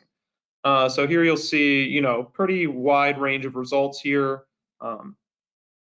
But a substantial share of respondents haven't performed these analyses, 38%. And the most commonly experienced challenge is a lack of expertise. Obviously, other challenges were experienced at somewhat substantial rates here as well, but that was the most common. So, an array of challenges that folks are facing as they are conducting these analyses. And again, you'll see the N size flagged at the top of each chart. So just want to flag that the N size here was 34, meaning 34 people responded to this question. Here we asked for a little more detail, some short answer questions if folks had other thoughts on some of the challenges that they were facing or might be facing while performing these hotspot analyses. I pulled some key quotes here that are sort of reflective of some of the feedback we got. In the top left, you'll see we lost our noise designated reviewer, and so there's a lack of expertise again that is shown in some of the feedback we got. Moving across the screen there, as a NEPA assignment state, lack of federal highway SOPs for conformity for NA states has been challenging. Some of you may or may not know that the specifics of that is a little bit outside my area of expertise, but some of the specific details, the nitty-gritty details of getting into these analyses came out in the comments as well. Someone said that it actually led to a lawsuit, and so obviously that requires quite a bit of time and effort there. And then there are also some concerns about the role that EPA was playing, whether it's sort of crowding out the input of the local consultation, or not having a great sense of some of the on-the-ground issues that certain states or regions are experiencing. And then another piece of feedback we got from multiple people was just that they didn't have a lot of areas with these air quality concerns, and so one of the challenges is just the lack of frequency with which they have to complete these analyses to begin with. Our next question here: if your state has performed one or more quantitative hotspot analyses for PM, which agency requested the analysis? So nearly half of our respondents for this question have not performed those analyses. And there was not a lot of consensus in terms of who it was being requested by. We have quite a few folks. The most common response for those who have performed those analyses was other. you know, our analysis was on a pretty short turnaround as well, in addition to the survey responses. So, you know, there's still some work to be done in terms of digging into some of these other responses or text feedback that we got from folks. But just wanted to highlight here that there's not a ton of consensus on the requesting agencies. Similarly, the next question asks about who was performing these analyses. Here again, a plurality of respondents haven't performed them, but for those who have, most of those folks are relying on consultants. So see here, 42% of our respondents said that they used a consultant to perform these analyses, and you know, relatively few others were using other types of staff to conduct them. Next, has your state DOT established screening criteria or thresholds for these PM analyses via interagency consultation for conformity? You know, almost 2/3 of respondents said no. Again, you know, 21% saying other is fairly substantial and something we want to dig into as, you know, we carry these survey results forward. But at first glance, just a small share of respondents have established these criteria. Next, has your state DOT conducted any PM analyses despite meeting your established screening criteria or thresholds? If so, why? Again, here, you know, the majority, more than 2/3 of respondents either said no or not applicable, as in they weren't conducting these analyses to begin with. So, you know, obviously that 18% who said yes, there's, you know, some variation in those responses and something we with the, you know, along with the subcommittee want to dig into, but at first glance, again, it seemed that this was not a large challenge that was being encountered by a substantial share of folks. And similarly here, if your state has not established screening criteria for these analyses, has your state DOT nonetheless conducted PM analyses that were not warranted from your perspective? So again, kind of, you know, giving folks room to say, you know, maybe we weren't not hitting specific criteria because we don't have them, but I felt like this wasn't necessary. And again, you know, 23% is nothing to wave off. That's a, you know, a decent share of folks who felt this way. You know, we have those text responses for more detail, hopefully to either dig in or follow up to learn more about that. But again, it's all things considered, a small share of respondents who are encountering that challenge, and you know, nearly 3/4 of folks either said no, they were not encountering that challenge, or that it wasn't applicable to them. And then lastly, we asked folks for, you know, what they thought the best resource, the most helpful resources would be, you know, resources or trainings to be provided by the Federal Highway Administration's Resource Center. And so, you know, we provided, I think, 9 options, including an other for folks to give some text responses if they didn't, you know, they saw things, they did not see things in our answer choices that they thought were important. But again, you know, I went ahead and pulled out where the most consensus was, and these were the 3 areas that, you know, a majority of folks said would be very helpful. So we asked people to rate either not helpful, somewhat helpful, or very helpful, and these were the 3 topics where a majority said very helpful. So the clear first choice was training on conducting project level analyses. And then in the full survey, we did provide a little more context around some of these answers, but for the sake of making them presentable, I shortened them up a little bit. But so yeah, training related to conducting project level analyses. You know, again, approaching 2/3 of folks said that would be very helpful. Similarly, a strong majority of folks said that case studies, including template files for modeling input and output, and, you know, other related things would be very helpful. And then lastly, providing national protocols for establishing minimum screening criteria. So, you know, with the assumption that some states would go above that, but, you know, helping at least set a minimum bar there and providing some help to do that. You know, a majority, 50%, said that would be very helpful as well. So, you know, that was kind of the quick take on the survey. So that's, you know, happy to answer any questions that people have coming out of that, but also just wanted to share those results as a way to provide, you know, some color for what's going to come next in terms of, you know, hopefully hearing from other folks about what sort of resources are available and how FHWA's Resource Center can be helpful. So yeah, happy to take any questions from folks, but that's the quick debrief on the survey responses we've received. Thanks, Phil. You don't have any questions. Sorry, I know that was brief, so. Okay.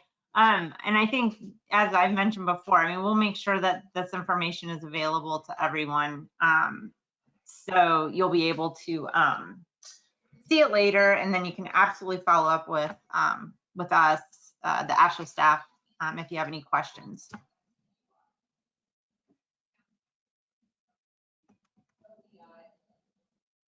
And I'll, Cecilia, I made you presenter. We are seeing your screen. Perfect.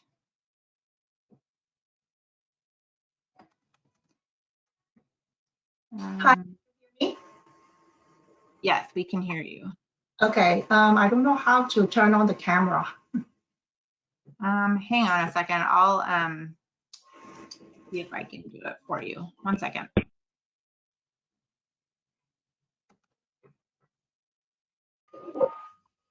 Okay. So I do share my screen, right? There we go. Perfect. Okay. Are you still seeing my screen? I cannot see it myself. Yes, we have your screen. Yes. Okay, good. Good afternoon, everyone. My name is Cecilia Ho. I'm the team lead for air quality and noise in Federal Highway's Office of Natural Environment in DC. I want to thank the subcommittee for inviting me to attend this meeting and to share with you some recent activities of Federal Highway's air quality and noise programs. First up, an update on the CMAQ program.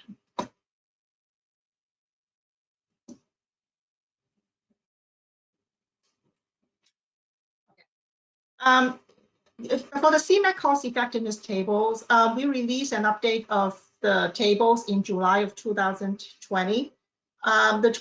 The 2020 tables updated the 2015 version, including the revising of the project types so that they are more consistent with those in the CMAQ public access system. We also updated the emission estimate from MOVE 2010 to MOVE 2014B. With the release, we conducted a webinar in late July. A recording of the webinar is available on our website if you're interested in reviewing it. Next is the CMAQ emissions calculator toolkit. I think many of you are pretty familiar with this toolkit. It is a series of spreadsheet-based tools that we developed, Federal Highway developed for calculating emission benefits of CMAQ funded projects. The toolkit now has 11 modules that cover more than 20 individual project types. I think, to be more exact, is about 24 individual project types.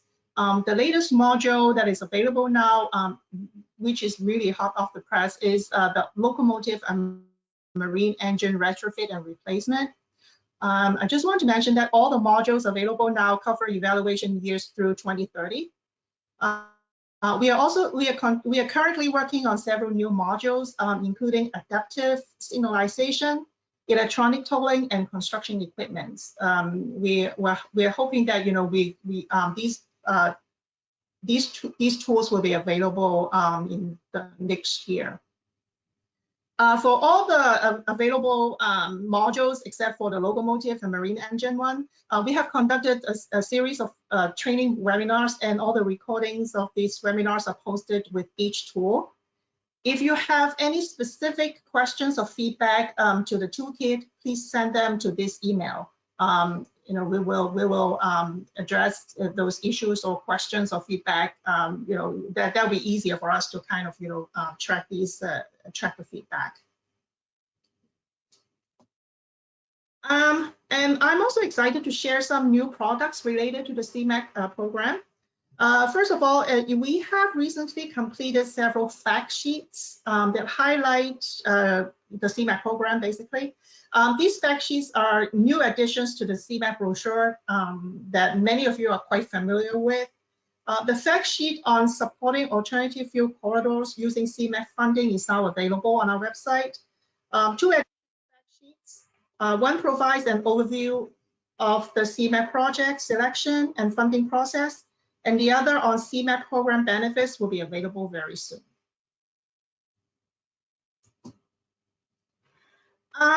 We also recently published a series of spotlight profiles on CMAQ funded projects on our website. These are the 5 projects that we highlighted. The Massachusetts State Transit Authority Green Line Extension in Massachusetts, compressed natural gas refuse haulers and refueling in Illinois, a CNG refueling station in Indiana, the Georgia commute options, and the hybrid electric ferry conversion in Washington. We will continue to develop these, innovative projects. And if you have any projects that you would like us to highlight, please let us know. Now I would like to highlight several frequently completed air quality research projects. First one is the database application for air quality and noise analysis tool, which we call it the DANA tool, and a companion tool is called TNM8. It is for noise analysis. These tools can be used to process traffic data from 3 data sets. The first one is the National Performance Management Research Data, which is the NPM-RDS, and I think many of you are pretty familiar with. We use this set to process speed data, HPMS for volume, and the Travel Monitoring Analysis System, the TMAS for our vehicle classification counts. The tool development was complete, and the tools are now undergoing beta testing. And it is being both of them are being beta tested by 4 state DOTs and 2 MPOs, and we hope to have some results very soon. The second research is the methods for modeling vehicle activity at signalized intersections. The study evaluated seven different methods of modeling vehicle modal operations at signalized intersections, including queuing algorithm in dispersion model. The analysis were done at 2 intersections from the next generation simulation data set. The analysis is complete, and the report should be available on our website very, very soon. There are 2 additional research. They are just recently completed, and they're related to the CMAQ program. The first one is Input Data Dictionary for CMAQ Emissions Benefit Calculations. We developed a searchable dictionary for about 350 data inputs used in emissions benefits calculation. The database, the dictionary can be used as a reference for CMAQ emissions calculator toolkit. We are working on, putting the searchable dictionary on our website, and it should be available soon. Also recently completed is a study to examine potential synergistic emissions benefits for groups of CMAQ projects. The research identified 9 different groupings of CMAQ projects that may potentially generate more emissions benefits than individual projects. The report, we just posted the report on our website, and we plan on conducting further research to explore methodologies to estimate emissions and congestion benefits of these scenarios. One last thing I want to mention related to air quality research is the activities. We are also doing some research activities on emissions and dispersion modeling. As Laura mentioned earlier about MOVES 3, Federal Highway plans on conducting additional analysis on MOVES 3, including sensitivity analysis and maybe comparison to the existing MOVES model, and we'll be sharing our research results when they are ready. We will continue to support efforts to test and develop dispersion modeling. As you heard from Victoria earlier, we are very excited about the research projects that Virginia and Georgia DOTs are leading to test the new source types of the air mode dispersion model. So now onto the noise program. I just have 2 slides to kind of summarize some of the activities under the noise program. I think many of you know, we released the traffic noise model TNM 3.0 with all the documentation and manuals earlier this year. As a reminder, TNM 3.0 can be used for analysis on project, but it is not required at this time. State DOTs can continue to use TNM 2.5 to conduct noise analysis. Since the release, we have conducted a number of deployment-related activities, including 2 rolled out webinars, and the recording of these webinars are available on the NOISE website. And we have also published 6 instructional videos, and they are available on Federal Highway's YouTube video, the YouTube channel. We are working on additional videos. We're expecting to publish 4 additional videos very soon. We have also established a TNM user group, and the group has already met twice already. And the next meeting is scheduled on October 29th, next Thursday. One exciting news is that we are continuing to improve the noise model TNM 3.0. And we are making a lot of improvements, and we are expecting to release a new release in early 2021. So stay tuned. Just one update on training. Many of you remember we used to have an NHI traffic noise training course, and I'm happy to report that we are working very hard to update that training course with NHI, and it should be available very soon. And when it is done, it is 100% web-based. So so just stay tuned for that. The updated course is being pilot tested right now, and I think George is going to cover more about a brand new TNM training later on in this presentation. So I'm going to touch very briefly on some of the ongoing noise research activities. We are working on several TNM related tools, including a screening tool, an automatic consistency test suite tool, and a sound sample demonstration tool. These tools should be available in the coming year. We have also recently completed a synthesis of noise analysis on multimodal facilities. We have developed 6 case studies to look at some of the types of analysis is done on this type of projects. We are working on having the report available on our website. We are also taking a look at the state of practice in evaluating and quantifying the benefits of noise abatement measures. The study is ongoing and should be done very, very soon.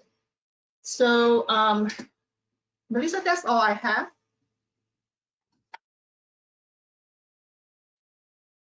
Thanks, Cecilia. We do have a question for you. Are there any updates on the rulemaking for 23 CFR 772? We are working on it, and that's all I can tell right now. We are actively working on the Okay, great. And then one last question for you. There seem to be many issues with runtime errors and model runtime with TNM 3.0 when state DOT tested. Is this going to be addressed prior to required use for federally funded projects?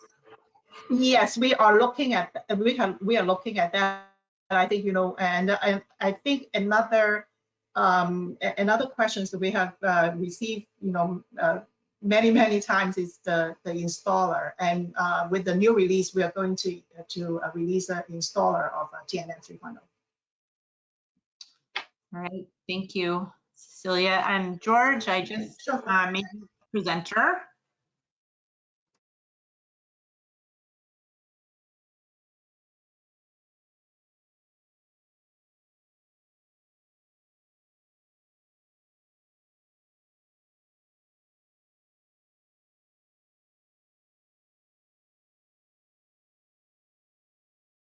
Okay, I think you're. Yep, we can hear you. I want everyone to hear my kids. Can everyone see my screen? Resource Center Air Quality Team? We sure can. Awesome, great. All right, well, thank you, everybody. I'm George Noel with the Federal Highway Administration Resource Center. I am currently the acting team leader. I'm also an air quality modeling specialist. There are 5 of us in total on the team. Some of the names that you see on the screen you might recognize. You probably interacted with some of these folks. We have Mike Roberts, who is an air quality specialist. He also has a focus in noise as well. Lee Osterling, David D'Onofrio, and a new addition who came over from EPA recently is Chris Dresser. Our overall mission at Resource Center, some of you may know us. A lot of you may not know who we are or what we do. So our mission is to advance transportation technologies and solutions through training, technical assistance, technology deployment, and partnerships. Now, that's the overall Resource Center mission. On the air quality team, we mainly focus on training, which is a big one. And from some of the information I've seen from John Zamer's presentation, training seems to be a big need that state DOTs are looking for. Also technical assistance and also the technology deployment aspect. Partnerships, a lot of the other groups within the the Resource Center team kind of focus on that. So where can you kind of find us? Here's our website, Federal Highway, FHWA.dot.gov. If you can't remember that, you can just Google Federal FHWA Resource Center. It will be the top link that pops up. And what you see here on the left-hand side of the screen is the webpage that you see up. And like I said, we're part of the air quality team. There are several other teams associated with the Resource Center. So some of you that do have shared roles or other responsibilities, if you do need support in other of these areas like construction management, civil rights, environment, and realty, there are other teams that are available that you can reach out to for technical assistance. So if you do go to the webpage, there's the air quality box right there. You click on that, and then this will pop up with all our names, contact information, and really our areas of specialty that we focus on. So when you do have questions, you're always welcome to reach out to us to ask to make a request for training, technical support, or if there's anything else you need with, specifically modeling or anything air quality related, you're always welcome to reach out to us. So like I said, there's 3 areas that we're really focused on. There's the technical assistance aspect, the training part, and also the technology deployment. So right now I'm going to talk about the technical assistance and kind of how it works. So typically what we do is we mainly support the Federal Highway Division, but the divisions are reaching out to the state partners, and that will include state DOTs, maybe some of the air agencies, or even the environmental agency will kind of make a request to the Federal Highway Division, or sometimes reach out directly to Resource Center. But typically we're working through the division office within your state to figure out what is needed and where we can help out. The typical things that we do are, review NEPA documentation and any associated analyses, transportation conformity documentation and analyses. A lot of times that is folded into NEPA, but there are processes and analyses associated with that may be outside that will help out with. CMAC, noise, and there's a lot of other areas that we provide technical assistance with when it comes to modeling in there. Like I said, those are just a few of the bullet points, a few of the areas that we do, but we do a lot more that we help out the states and divisions with. We also support headquarters in some of the research projects that Cecilia had mentioned. So a lot of times if there is other research that's being done by a contractor, we're reviewing some of the technical aspects of the project deliverables, providing feedback, making sure everything's complete, and then everything looks good there. Sometimes we also do participate in conducting some research in areas. We also conduct policy analysis, so when there's an updated guidance and things like that, sometimes we're doing analysis associated with that. So that's what we provide technical assistance in. Now, I know a hot topic that was talked about earlier, we just had the presentation on hotspot analyses, in particular PM is an issue. So one of the things that we do help out with for the interagency consultation process, as part of our technical assistance aspect, is review the project data. A lot of times you're trying to figure out if you need to actually do a hotspot analysis, and that is up to the interagency group. So that's the state DOT, the EPA region office, the local air quality agency, whoever's involved there. And a lot of times you're just trying to, it's a big effort trying to get that communication up and present what the project data is. So, a lot of times there can be some confusion along the project of, what's the actual project area? What's the traffic data? Those are really two of the big questions that need to be answered there.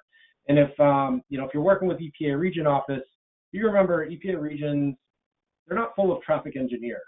So when you're just sending over, a 40, 50 page traffic document, they have to decipher that. So a lot of times you kind of have to break it down there and explain the details and break everything down to, what's the build and no build in the build year, traffic volumes and the truck breakdowns and things like that. You kind of have to break it down, not just throw a traffic report over the fence. So it's things like that that we help out with to come in to kind of help, work with the division and the state DOT and kind of putting together, what's the good information. We help review it, kind of bring Federal Highway's perspective to things. Also with any documentation, if you're not doing analysis, you still have to kind of document the conformity process in there. We kind of assist with that. And then also any coordination, if we do have to come in and explain kind of how things work to other folks within the state in your office with the DOT or any of the parties in the interagency consultation process, we're happy to facilitate that as well. When it comes down to hotspot analysis, we have done hotspot analyses in the past. I know states have consultants on hand to do some of those, but we can provide feedback specifically when you get down to the modeling side of things, and that's to make sure that the guidance is being followed, reviewing of any of the modeling files and the associated documentation in there. But like I said, we from start to end, we are there for your support. You can always lean on us. From the division standpoint or the state DOT standpoint for our help if you need it.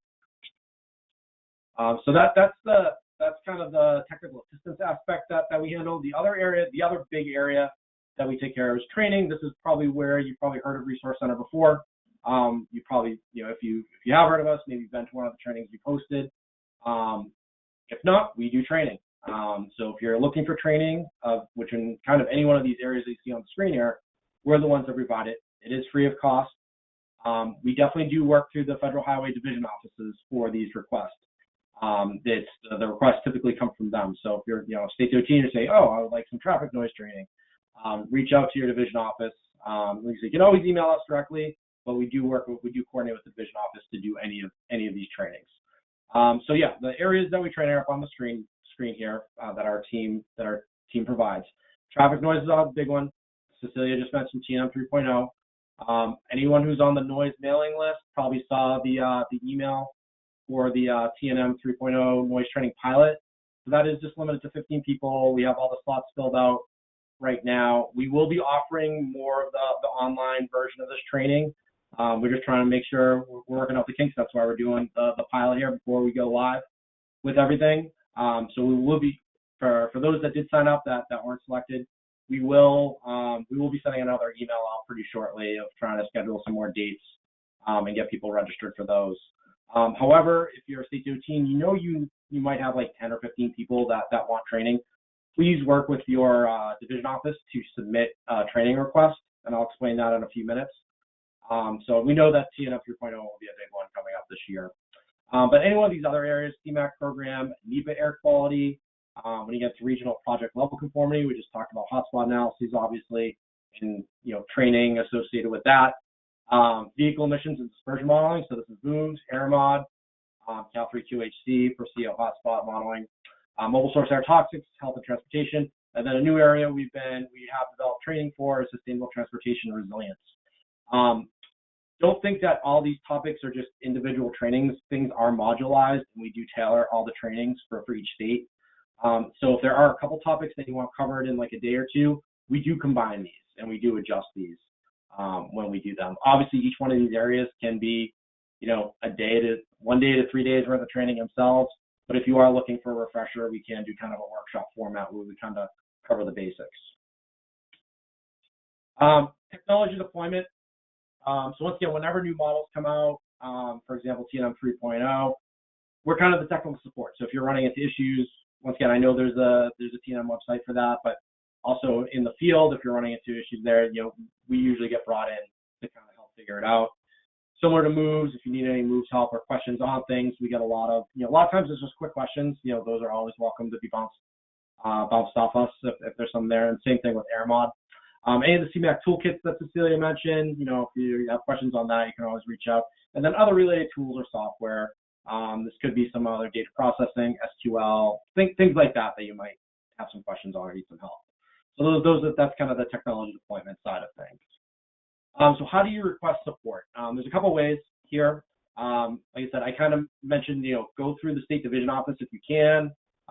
If it's something that's a little bit more involved and, involving more than a half a day, we like to kind of let them know that we're working on that for them or someone in their state. There is something that we have every year. It's going on right now. It's called the Call for Service. And it ends at the end of the month on 10/30. So next Friday is the last date. And this is for things, if you saw that list, you say, oh, I would like a training. And maybe you don't know all the details yet or how many people are going to be involved. That's fine. But if you are interested in training, work through your division office and have them put in a call for service. This helps us in our planning. Like I said, there's 5 of us in staff. So if we get 50 requests in, that's going to overwhelm us. However, we'll reach out and we'll work with the division. We'll work with, anyone at the state DOT that wants the training, figure out how many people there are. We can kind of combine states and regions and try and make it work. But like I said, it would help us with our planning in there, so please, if you are interested in the trainings you see or any big projects coming on that you want some technical assistance that you know of, please reach out to the state division office for the call for service and have them put in a request. We're always available on call. The caveat there is that can be subject to staff availability. Like I said, there's 5 of us. We're always busy working on something, and we're when a state DOT calls or a division office calls, it's always the priority for us to handle. But if we're all bogged down, it's tough. So that's why I say kind of go for the call for service. It does help with planning. But like I said, you can always get a hold of us on call. And if you want a training, let's say you think of something, in April, like, oh, I want a training in this, you can always call. We'll try to figure something out and try to schedule something. You can contact us directly. I just showed you the website. It's always good for quick questions. We always get a lot of quick questions on, how do we do this in moves? I have to do this here, that there. Those are usually good. It's always kind of fun to kind of problem solve there. If it is something that's more complex, then we usually kind of let the division office know. Like I said, anything that's over more than a half a day of effort, we do kind of work with the division office and kind of plan that out a little bit. But like the point is, we're here to support you guys in the field, through the division office. So like I said, feel free to reach out to us. Like I said, I showed you the website, but if you need to reach out to me, here's my contact information. And I guess I'll take any questions if we have any. Yeah, George, we do have a question. When the revised MSAT guidance comes out, replacing the 2016 version, will it use Moves 3? I do not know yet. All right.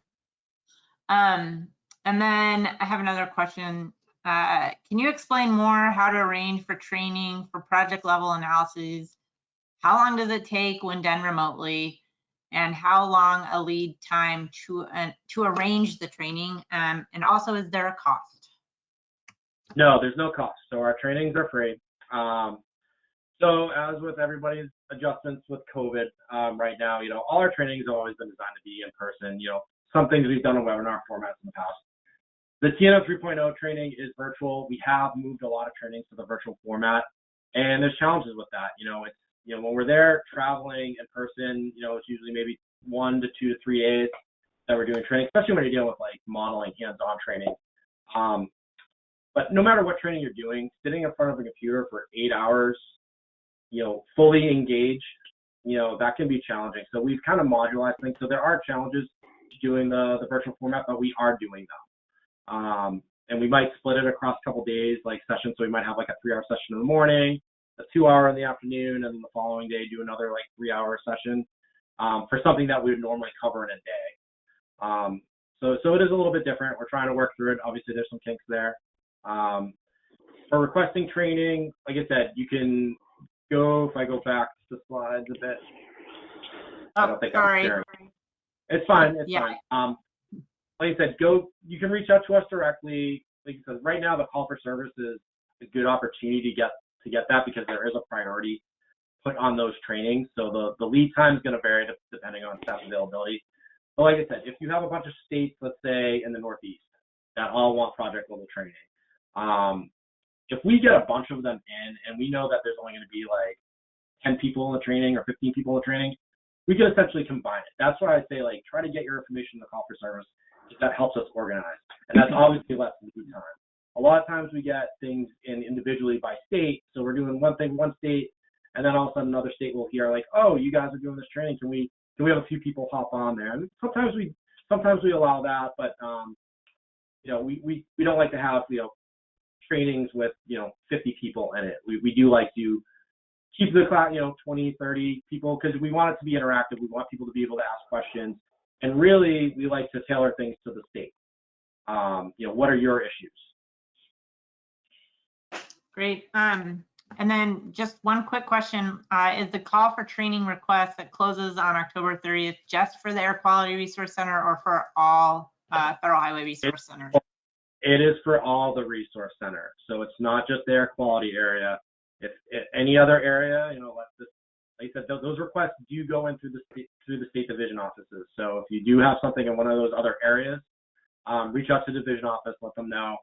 And they'll do it. There's a link that we sent out to all the divisions in there with, it's just a little simple form. It does, obviously it helps to be, you know, if you have something specific that you want, you know, the more specific the better. But if it's something that you don't know but something you want, just let them know. It doesn't have to be incredibly detailed. Great, thank you. John, I see your slides are up, and you want to go ahead and unmute yourself and you can go ahead and get started. Yeah, let's see. Can you hear me? Sure can. Oh, that's very encouraging. Okay, well, great. Thanks so much for the opportunity to be here today. My name is John Davies. I'm an environmental protection specialist with FHWA's Office of Planning, Environment, and Realty. And I'd like to talk specifically today about analyzing energy emissions from transportation infrastructure. This is an area where I think there's been sort of intermittent, interest in our circles. But you know, I think in many ways it's been sort of a secondary consideration. But I'd like to point to some recent developments, including some agencies that are taking more and more interest in addressing infrastructure-related energy and CO2 emissions, and also some tools that have emerged to support their work in this area.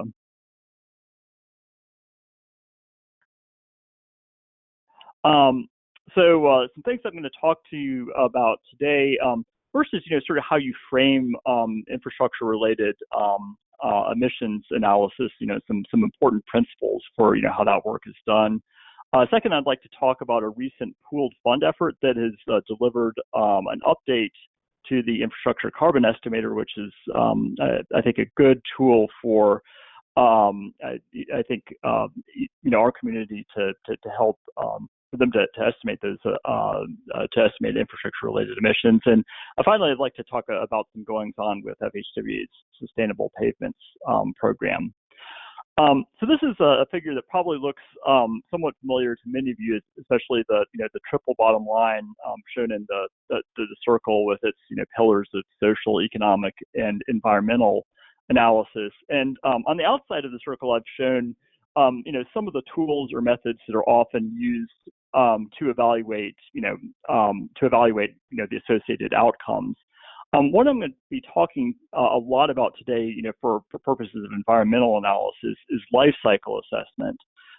This is something that some of you may have, heard about in the past, but I'd like to make the point that this is, I think, a really, really important and critical tool for understanding probably a broad range of outcomes, but especially CO2 emissions. I'm going to talk a little bit more about that shortly. So in terms of what life cycle assessment is, it's really sort of a systematic process to quantify the to provide a comprehensive perspective on the complete life of a product or a process. And when we think about transportation infrastructure, I think my inclination has often been when you look at the figure here on the right to consider the sort of direct energy and emissions. So that would include the energy and resulting emissions from on-site construction equipment. Of course, the really biggie is the fuel used by vehicles that are ultimately operating on the facility. There's some other things that are related to infrastructure, like routine maintenance, roadway resurfacing and roadway rehabilitation, reconstruction. Also some pavement preservation techniques.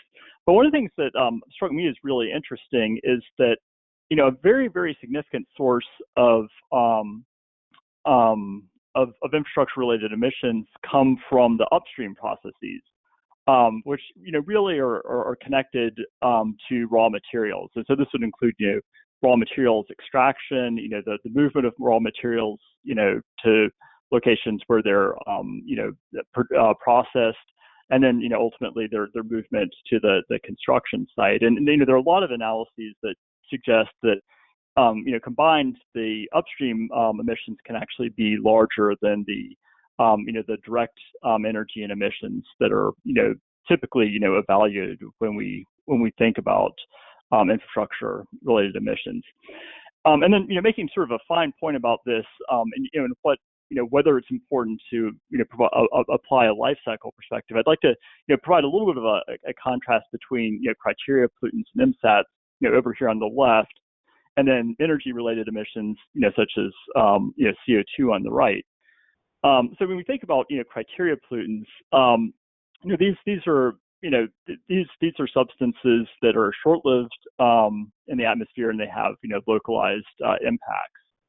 And then when we think about specifically about infrastructure construction and maintenance, those are temporary events. So that the emissions are produced, they could produce there could be acute impacts associated with those, but then ultimately they go away. And I think as a result, sometimes you'll see say in NEPA documents some quantification of construction related emissions, but understandably the primary focus is on vehicle operating emissions, and there's really not a need to analyze the emissions that are associated with, say, roadway materials, because those are just somewhere else and they aren't going to contribute to local air quality problems. But then when you think about energy related emissions like CO2, I mean you're talking about species that are long lived in the atmosphere, that that they keep being produced, and as they're produced, they result in atmospheric concentrations. They don't really go away, and it's and it's important whether to include emissions from the materials themselves, because they're contributing to those to the buildup of emissions in the atmosphere. So if you really want to sort of capture all of the effects, instead of looking at particular snapshots in time for like a calendar year or a particular month or even a day, in the way that you would do with criteria pollutants, it's really important to analyze the cumulative emissions that are associated with building and maintaining transportation infrastructure. And when there's been analysis of the sort of magnitude of the construction related and maintenance related emissions, and they often are non-trivial. They might equal, say, like roughly a year's worth of, say, the CO2 emissions from vehicles that are operating on on the facilities themselves. So in terms of understanding the cumulative impact, you need to have ideally some good tools and a good sort of analytic framework to be able to capture all of the stages in the process and the associated emissions. And that was the idea behind the infrastructure carbon estimator. This is a tool that FHWA released in late 2014, and the notion was to come up with something that provided a more or less full life cycle perspective on the materials that go into infrastructure projects, obviously the construction processes themselves, the maintenance, the rehabilitation. We weren't able to include the actual disposition of sort of expired roadway materials, but it's fairly comprehensive, and it was a first stab at providing a life cycle a tool to quantify those the associated energy and emissions. And we thought it was really it could be really useful for pre-engineering analysis, such as the analysis that would be done for long-range plans or even, NEPA documents. And when we were designing the tool, we really wanted something that would, help our community not necessarily come up with, a perfect estimate, which, arguably couldn't even be done because, we would often not at the NEPA or, long-range planning stage, we wouldn't even have, specifications of the project or even know what, kind of pavement we'd be using. But, at least to provide, some sort of order of magnitude estimates and, and help, contribute to good decision making in terms of, the kinds of projects that people, decide to support or agencies decide to support, and also, a way for, transportation agencies to, come up with some, perspective on, on the footprint of, their total operations and, and the kinds of strategies they could employ to reduce, their energy and CO2 emissions. So the tool, has been existent for a while, and it was recognized that there was, an opportunity to make a number of improvements. The Minnesota DOT boldly stepped forward and led the pooled fund study, which was joined by a number of other agencies, including NISTOT and Caltrans, Colorado DOT, Iowa DOT, Washington State DOT, TxDOT, FHWA was involved, and there's a lot of good agency perspective on the kinds of functionalities that would benefit a tool like ICE, and I guess opportunities for improvement. And there were a few basic objectives. The first being sort of implementing under the hood improvements that reflect more recent research on the energy and energy use and emissions factors associated with construction materials. Agencies were interested in being able to evaluate a broader range of infrastructure types, and then a number of improvements in the tool interface itself. ICF served as the consultant to the project, and the tool itself has been finalized. There will probably continue to be sort of incremental changes to address bugs, but it's available on MnDOT's website, and that's certainly commended if you're interested in taking a look. There's probably a lot of interest in just what ICE is able to analyze in terms of different kinds of facilities, and I think people often tend to associate ICE with roads and bridges, and admittedly a lot of effort went into being able to address those kinds of facilities in the initial version of the ICE. But there was also recognition that if you want to make this useful as a planning tool, it's important to be able to address other modes, like different types of transit in their infrastructure. Also, other elements that are associated with the roadway system, such as parking or even pathways. And also, while it's recognized that there are more robust tools in the form of moves to evaluate vehicle operating emissions, we built in a sort of a rudimentary capacity or capability to address that. And as part of the pooled fund, there were a number of other features that were addressed. Roadway overpasses were built in. There's ability to deal with things like roadway lighting, roadway signage. There's a sort of an easier mechanism for understanding roadway rehabilitation, including resurfacing and reconstruction. Ability to deal with culverts can have a non-trivial impact, and then also an ability to specify, to come up with custom estimates. ICE is a pretty sort of simple tool. It's in terms of the way it deals with pavements, it creates sort of a national average that represents kind of part asphalt, part concrete. But if agencies had good estimates of those of particular mixes, we created an ability for them to build those into the tool. I'm going to see if I can provide a really quick overview of the tool itself.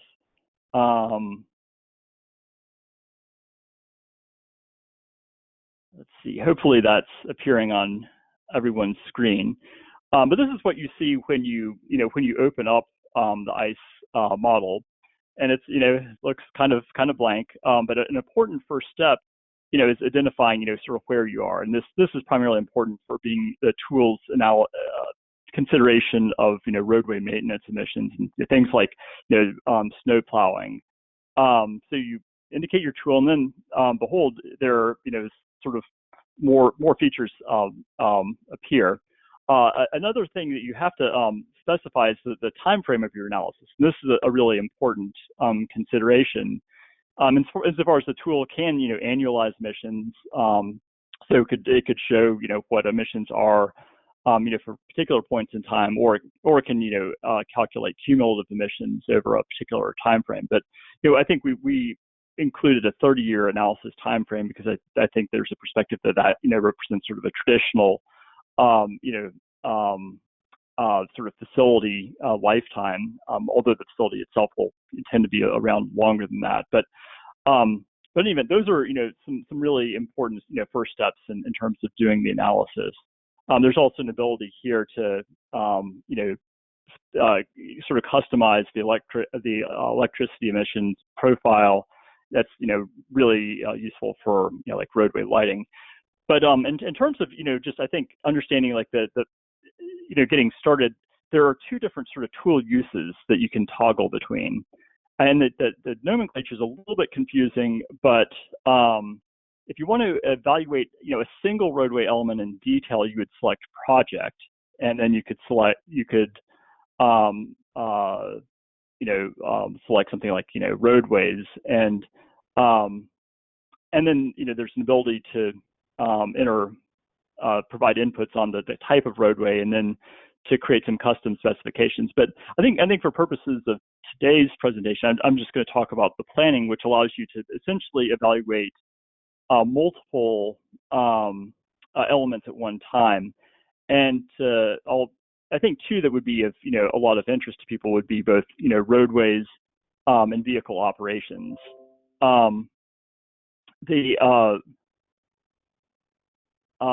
Let's see. So if you go down to this portion of the model, you see that there are a number of different sort of functional classifications in the in the facility type column, and then a number of different roadway projects. So these include, building a new roadway, or constructing an additional lane, realignment, or lane widening, or shoulder improvement. So there's the ability to deal with a lot of different things. But I think a lot of people would probably be interested in just considering the impacts of, say, a new facility. And so I'm going to consider, say, a 10-mile segment of a rural interstate that's 2 lanes in each direction. And so that's 40 lane miles. And then for purposes of evaluating the routine maintenance emissions, you need to be able to have a sense of, you need to tell the model how many centerline miles. So in this case, that would be 10 centerline miles. The tool has built in a default for addressing roadway rehabilitation. You can also, if you're building in a mountainous or rocky area, indicate that. But anyway, you've got, just by entering these few simple values, you've created the starting point for actually having an estimate. You can see some of the, oh dear.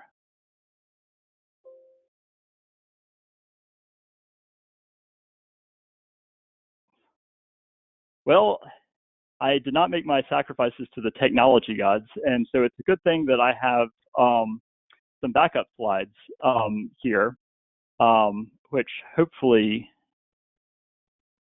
are still visible. So the next step, so this is sort of replicating what we were doing earlier. There are fields here to provide detailed comments, but it's not critical to the entries themselves. As I was mentioning, there's a roadway rehabilitation sort of toggle that automatically will calculate the sort of the schedule for roadway repaving, resurfacing, and reconstruction. And then there's another feature to just be able to evaluate mitigation strategies. And so there are, different categories of strategies. Some the ones at the top here include, alternative fuels that would be used in construction vehicles, vegetation management practices, snow fencing, and then things that are associated with pavements themselves, like in-place roadway recycling, warm mix asphalt, and pavement preservation.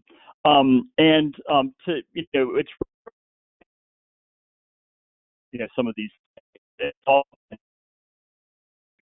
associated with like sort of doing more of something, and so the model includes the capability of evaluating both business as usual sort of scenarios. So saying like maybe you do like half of your projects is warm mix asphalt, or maybe you might go from half to 100%, for instance, and be able to evaluate the incremental change. Or there's some assumptions about going from no recycled materials to sort of like half recycled materials. And again, the tool evaluates those incremental changes.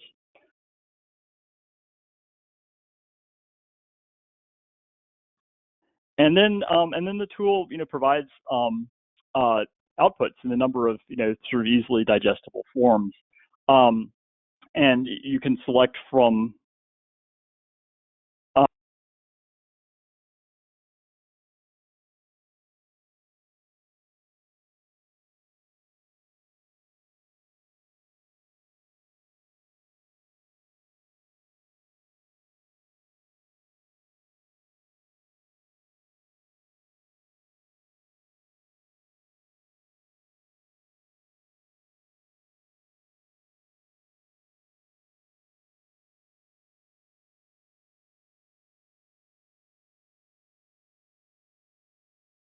John, I think you're muted.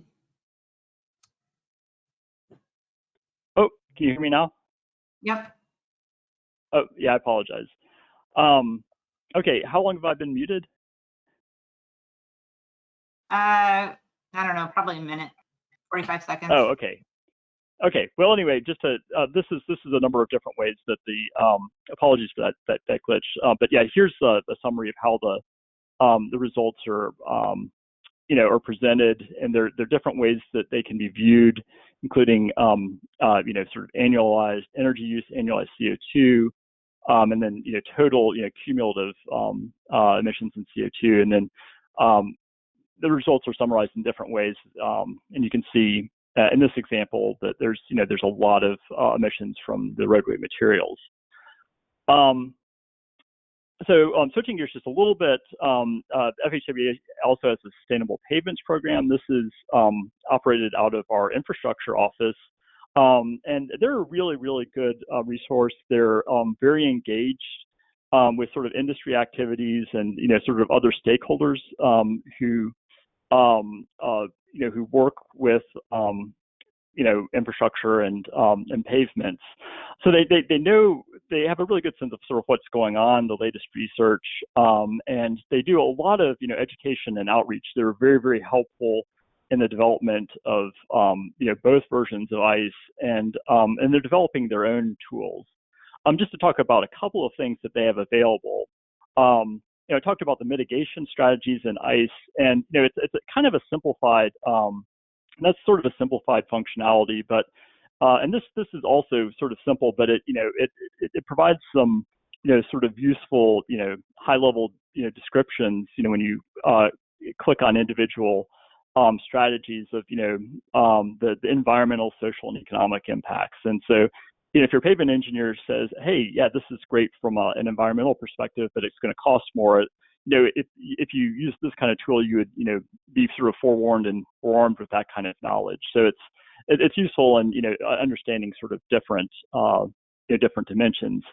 One other thing I'd like to mention really quickly, because I think this is something that people may hear more about, is our environmental product declarations. And these are kind of like nutrition labels for the materials that are used in roads or other transportation infrastructure. And they're developed often by industry players, but they follow a specified process. our infrastructure office has been, Sustainable Pavements program has been really engaged with this. And the idea is that this, this gives really, really good sort of bottom-up information that helps, allow for, understanding of, very, very sort of locally, relevant circumstances. There's nothing, required about these, but I think they're seen as a useful tool. And one other thing that our infrastructure office is working on is it's a pavement benchmarking tool. It's really for pavement engineers.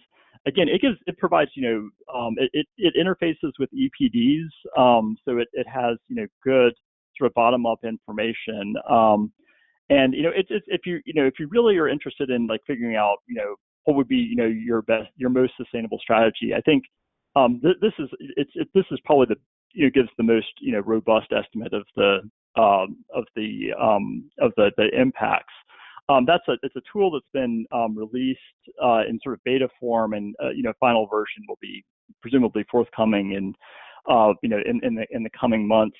Our infrastructure office, the Sustainable Pavements program, is also working on some case studies with the tool.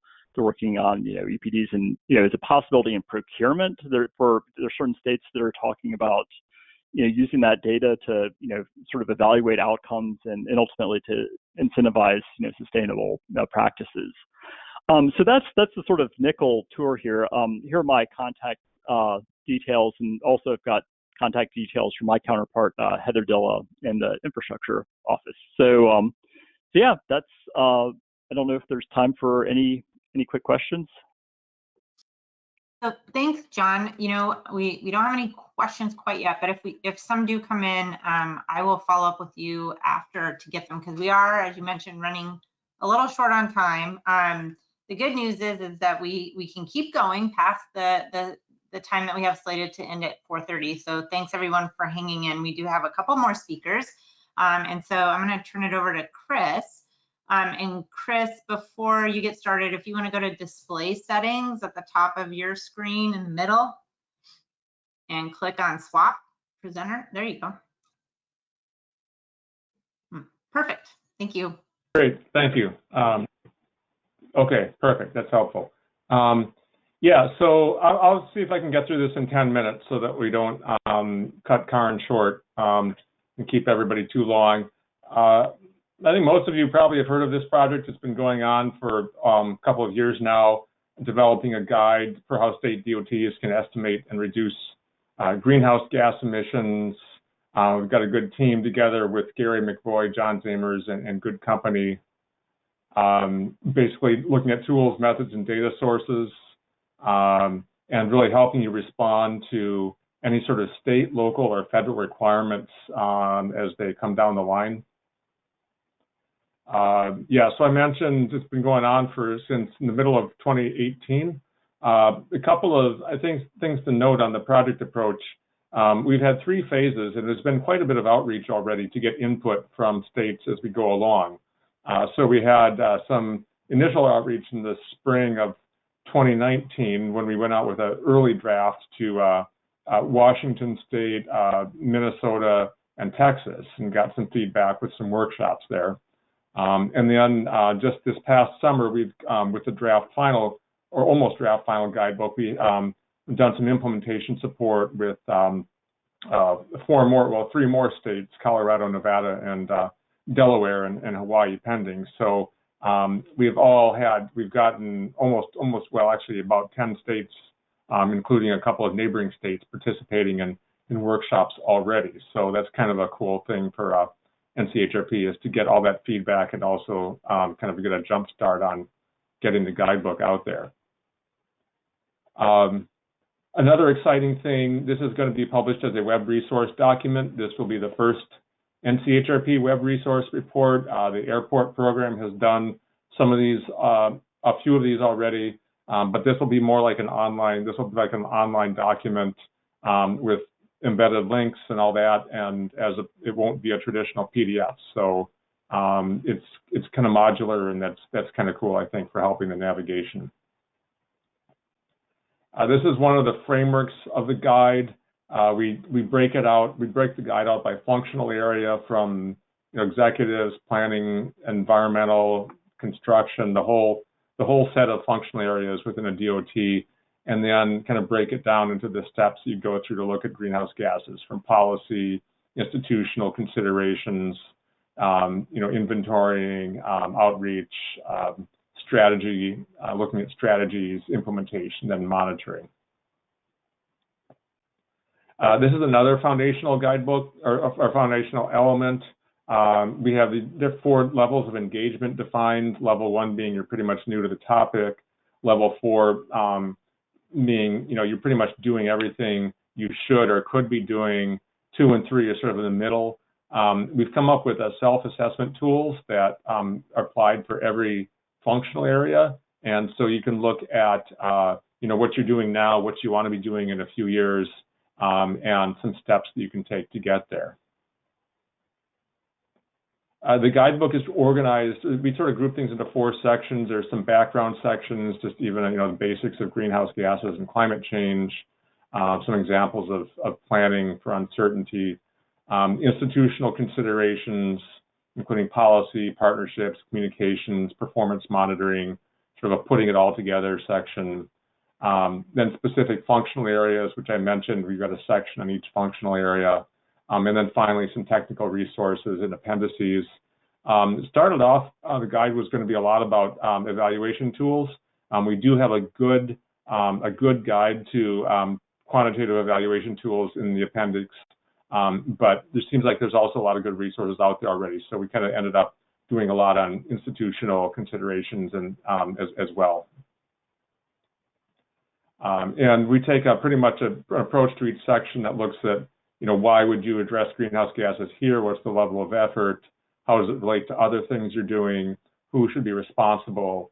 And then for the more technical pieces, going again through this whole process from developing an inventory to implementing strategies and monitoring effectiveness. Just a couple of examples. This puts things in perspective. A lot of what you have under your most direct control as a DOT is the emissions related to constructing, operating, maintaining the transportation system, as well as your own building and facilities. That's a pretty small piece of the overall pie when you look at overall transportation system user emissions from all the vehicles that are driving around out there. We estimate about 6% for the highway system and less than 0.5% for the buildings and facilities. Of course, it's still very important because this is stuff you have under your direct control and places where you can be a leader. And for the system as a whole, you're going to be more working in partnership with other agencies to affect those emissions. We have some examples of scenario planning from different states. Just the only thing I'll mention here is that there's a wide range of impacts that people are looking at depending on how aggressive your assumptions are, and whether you're looking very narrowly at things you have under your control versus things that everyone can do. This is another example. We've got some pie charts in here looking at what you might be able to get out of mitigation strategies. For construction maintenance, we estimate about 40% of emissions could be reduced through things like renewable diesel and material substitutions. We have some tables looking at tools and data sources. For example, at the systems planning level, there's a bunch of tools out there, but most of them don't do everything you want. The one set of tools that's really tailored toward greenhouse gas emissions all the way from inventories to all sorts of strategy evaluation is the EarPat, which is the federal highway tool, and then Vision Eval, which is an open source developing tool. They're closely related. And take a little bit of getting up to speed and collecting data, but that's kind of the most comprehensive tool we have right now. Construction and maintenance tools, again, lots of resources out there. You just heard about the ICE tool, so I won't talk about that anymore. This is an example of a part of a self-assessment, looking at institutional roles. For example, level 2, you've assigned some leadership, but you don't have a comprehensive set of roles and coordination mechanisms. You're looking mostly at your own emissions. And as you move towards level 4, you're assigning more roles. You've got better coordination mechanisms, and you're looking at system emissions comprehensively as well as your agency's emissions. These are just a few lessons learned about what a DOT can do to get us to, I mean, these really aggressive targets of 80% or more reduction by 2050. It's going to be very challenging, and it's going to require widespread electrification and a clean grid. And DOTs can be partners in that. They're probably not going to be leaders, but they're important to collaborate with our states, regional, and local agencies. On the transportation system side, demand reduction and efficiency improvements can help. They can get us a few more percent, something that a DOT can play a strong role in, as well as the materials and fuel side. But yeah, it's really going to be a collaborative effort to get us all the way to where we need to be. I just wanted to mention we did have some workshops this summer. They all got converted to virtual workshops. We got a couple of months of delays in the projects because of COVID and the time it hit compared to the workshops. But we did get some good online participation, breaking it up into 2-hour sessions that are a little more manageable, and some participation from staff and partner agencies. And the feedback we got was very good. People liked seeing the big picture, the whole spectrum of actions, good overview of tools and methods. They liked the modular format. Some non-DOT participants, like state energy agencies, said they appreciated reading the guide and seeing how a DOT worked. So this is important to kind of help your partners understand what the things that you need to deal with in your day-to-day work. And of course, implementing this, it's not just technical staff. You need policy direction from your executives to move forward with anything here. So just in summary, we're about to deliver the draft final guide. The final guide, that means it's going to be probably, January 2021 by the time it gets finally submitted to NCHRP, which means publication. They typically take 3 to 6 months to approve it for publication. That said, another piece of good news is that it looks like there's probably some money available for implementation support. So if you or your colleagues are interested in a workshop or any other sort of implementation support with implementing the guidebook, which can even take place before the final publication, I think, please contact me or get in touch with Ann Hartel at NCHRP. That's something, again, I think people found the workshops really valuable. So, and if any of you are dealing with greenhouse gas and climate change issues right now and want to work through that with us, let us know. I think that's the end of my presentation. So there's time for questions if there are any, or move on, I guess. Thanks, Chris. We don't have any questions right now, but I will follow up with you if some do come in. But thank you for your presentation. Karen, I'm gonna give you control. Okay, I'm going to show my screen. Perfect. And are you seeing my presentation? Yep. Great. So thank you. And thank you for everyone hanging on to the last presentation of the day. We are going to hopefully keep this a little bit brief and interesting. We're going to talk about the greenhouse gas performance measure that Washington State DOT and also Minnesota State DOT have submitted to federal highways under the MAP 21 performance measures. And so I'll be joined in a little bit by Deanna Belden from MnDOT. I'm going to start by giving a little bit of overview of the history of the performance measure and talk about the calculation method. I apologize for the cat meowing in the background. This is the state of things these days. And then I'll share the WashDOT submission, and then Deanna will come on and talk a little bit about the Minnesota context and their submission. So back in April of 2016, Federal Highways published their notice of proposed rulemaking for the third set of performance measure rules under MAP 21. And in this, they included the consideration of a greenhouse gas measure. They had a number of questions about a measure, should it be included, and some questions about how that would be done. In that August, a group of 9 states submitted a joint comment letter supporting the greenhouse gas performance measure, and we also recommended a simple calculation method.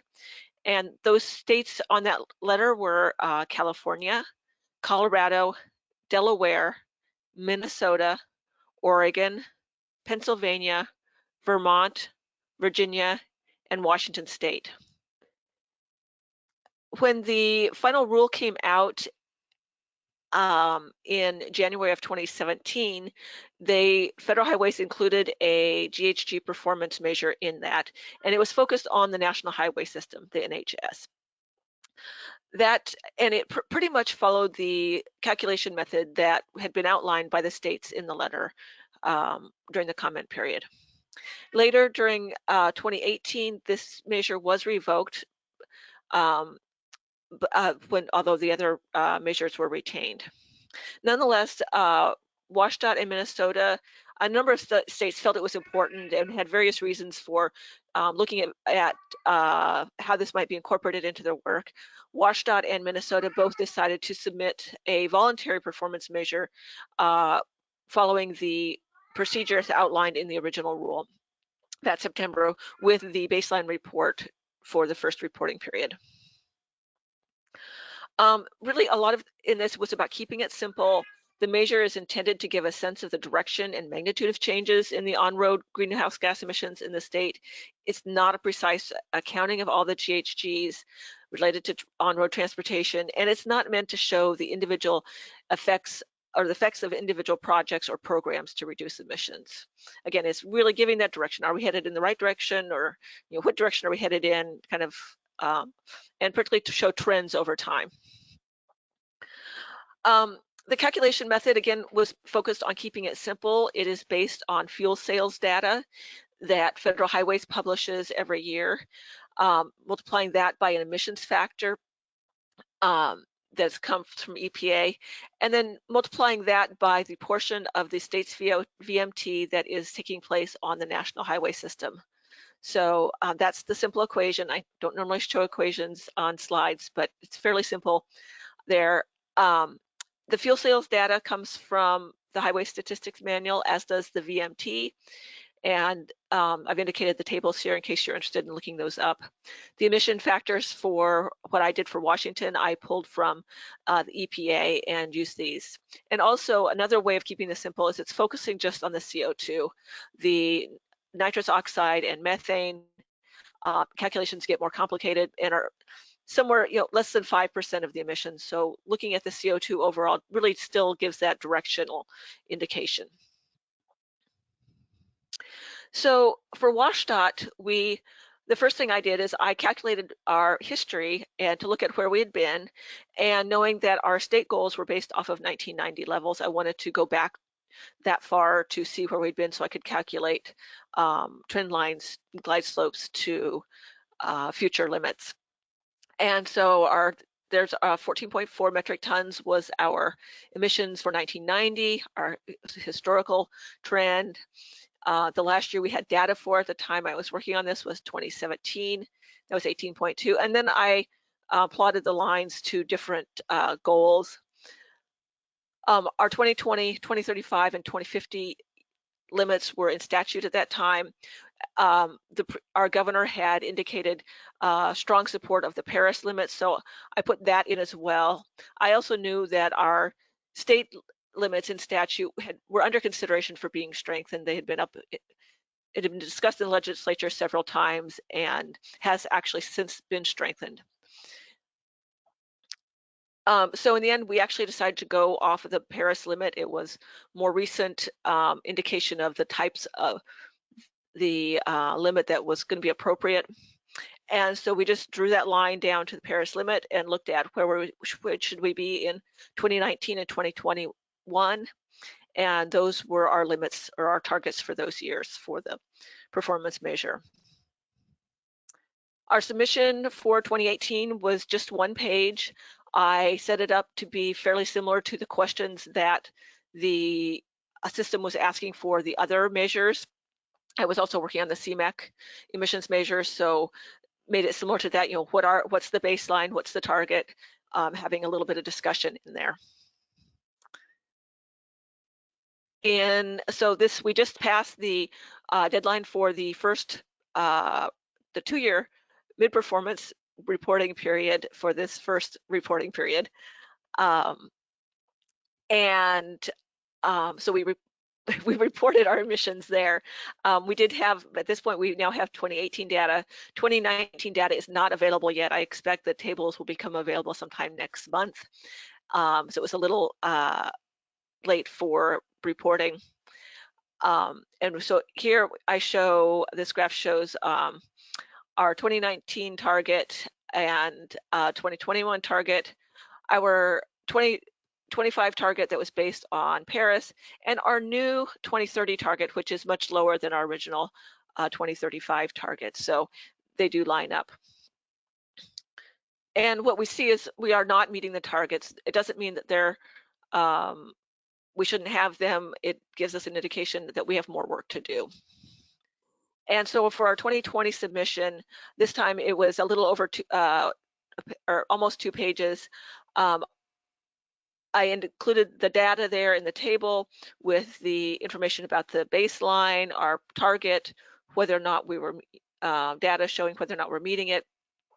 And then just a little bit of discussion, maybe 1 page worth of material discussion about activities going on in our state that we are taking to reduce emissions of the on-road transportation sector, and what we're continuing to work on.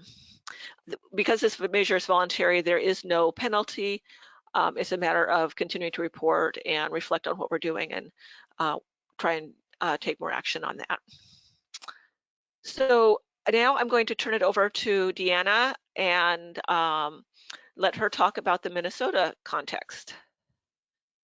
Sounds good. Can you guys hear me? Yes. I'll assume so. Okay.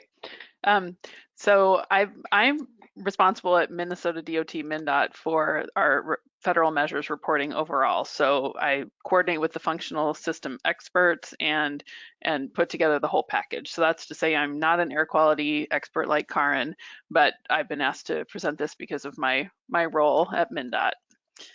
Next slide.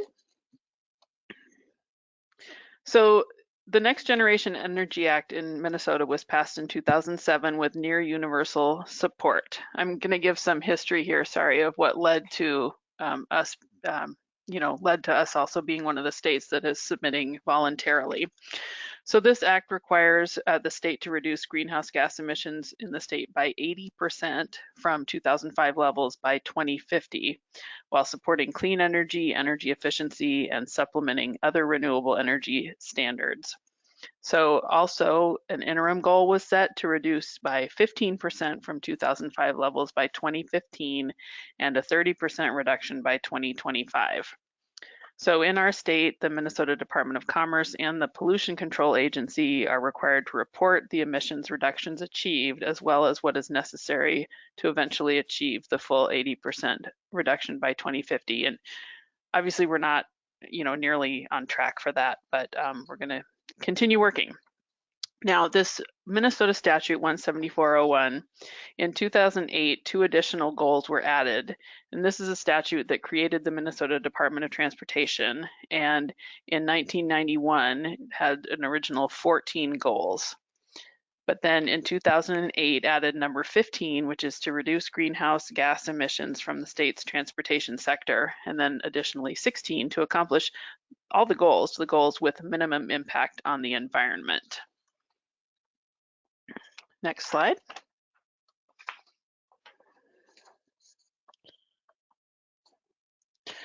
So MnDOT has been reporting fuel use in Minnesota in our annual transportation performance report since 2009, which is when we started that. It's it was our tracking indicator as a proxy for GHG emissions. And we also have been reporting fuel use at MnDOT and VMT. In 2017, we adopted targets for GHG emissions in our 2017 statewide multimodal transportation plan. We applied the Next Generation Energy Act 2025 targets to the transportation emissions. And here I'm showing nice detailed reporting in one of the annual sustainability reports that also lays out efforts to reduce GHGs and other sustainability efforts. And the other is how this target measure and target is displayed in the 2017 Multimodal Transportation Plan. Next slide. And here on the left is another graphic from another year of MnDOT sustainability report and from our performance dashboard, just to give you a flavor of the different ways and views that we are reporting on greenhouse gas emissions. The one on the right from our dashboard, we show the detailed inventory of GHG emissions from transportation and MnDOT's projections, as there are data lags. This is coming from our pollution control agency.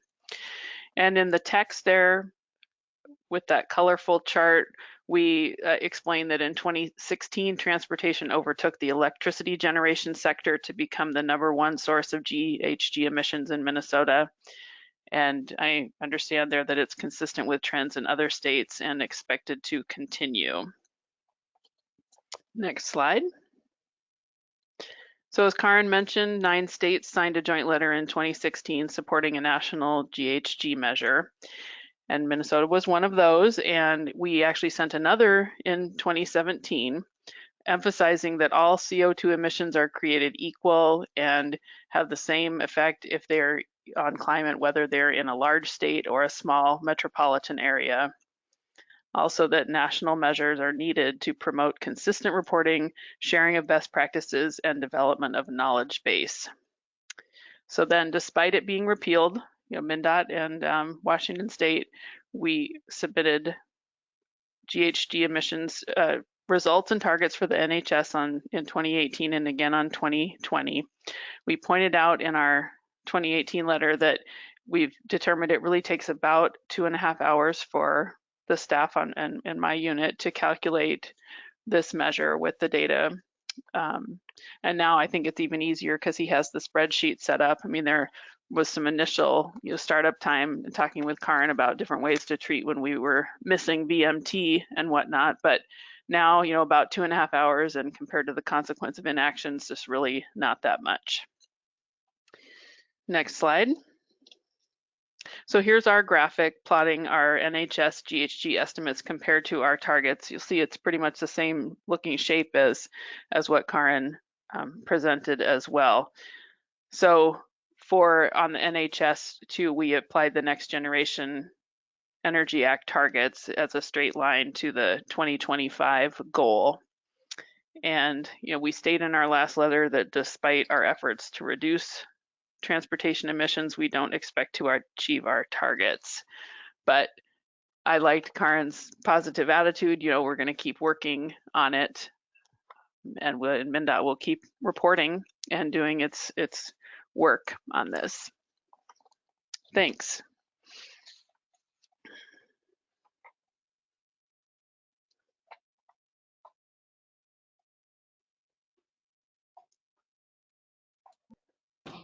Thanks, Dina and Karin.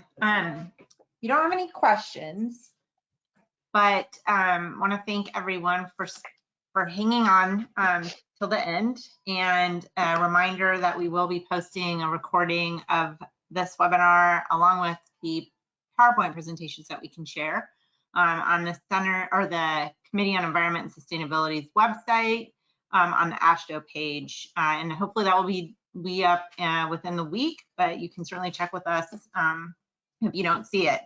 And then as a reminder, the last Committee on Environment and Sustainability annual meeting virtual session will be next Thursday at the same time, 1 to 4:30. If you are interested in attending and haven't registered yet, you can find the registration link on the committee's webpage as well. So with that, again, I thank everyone for your time and attention today, and we will see you next Thursday.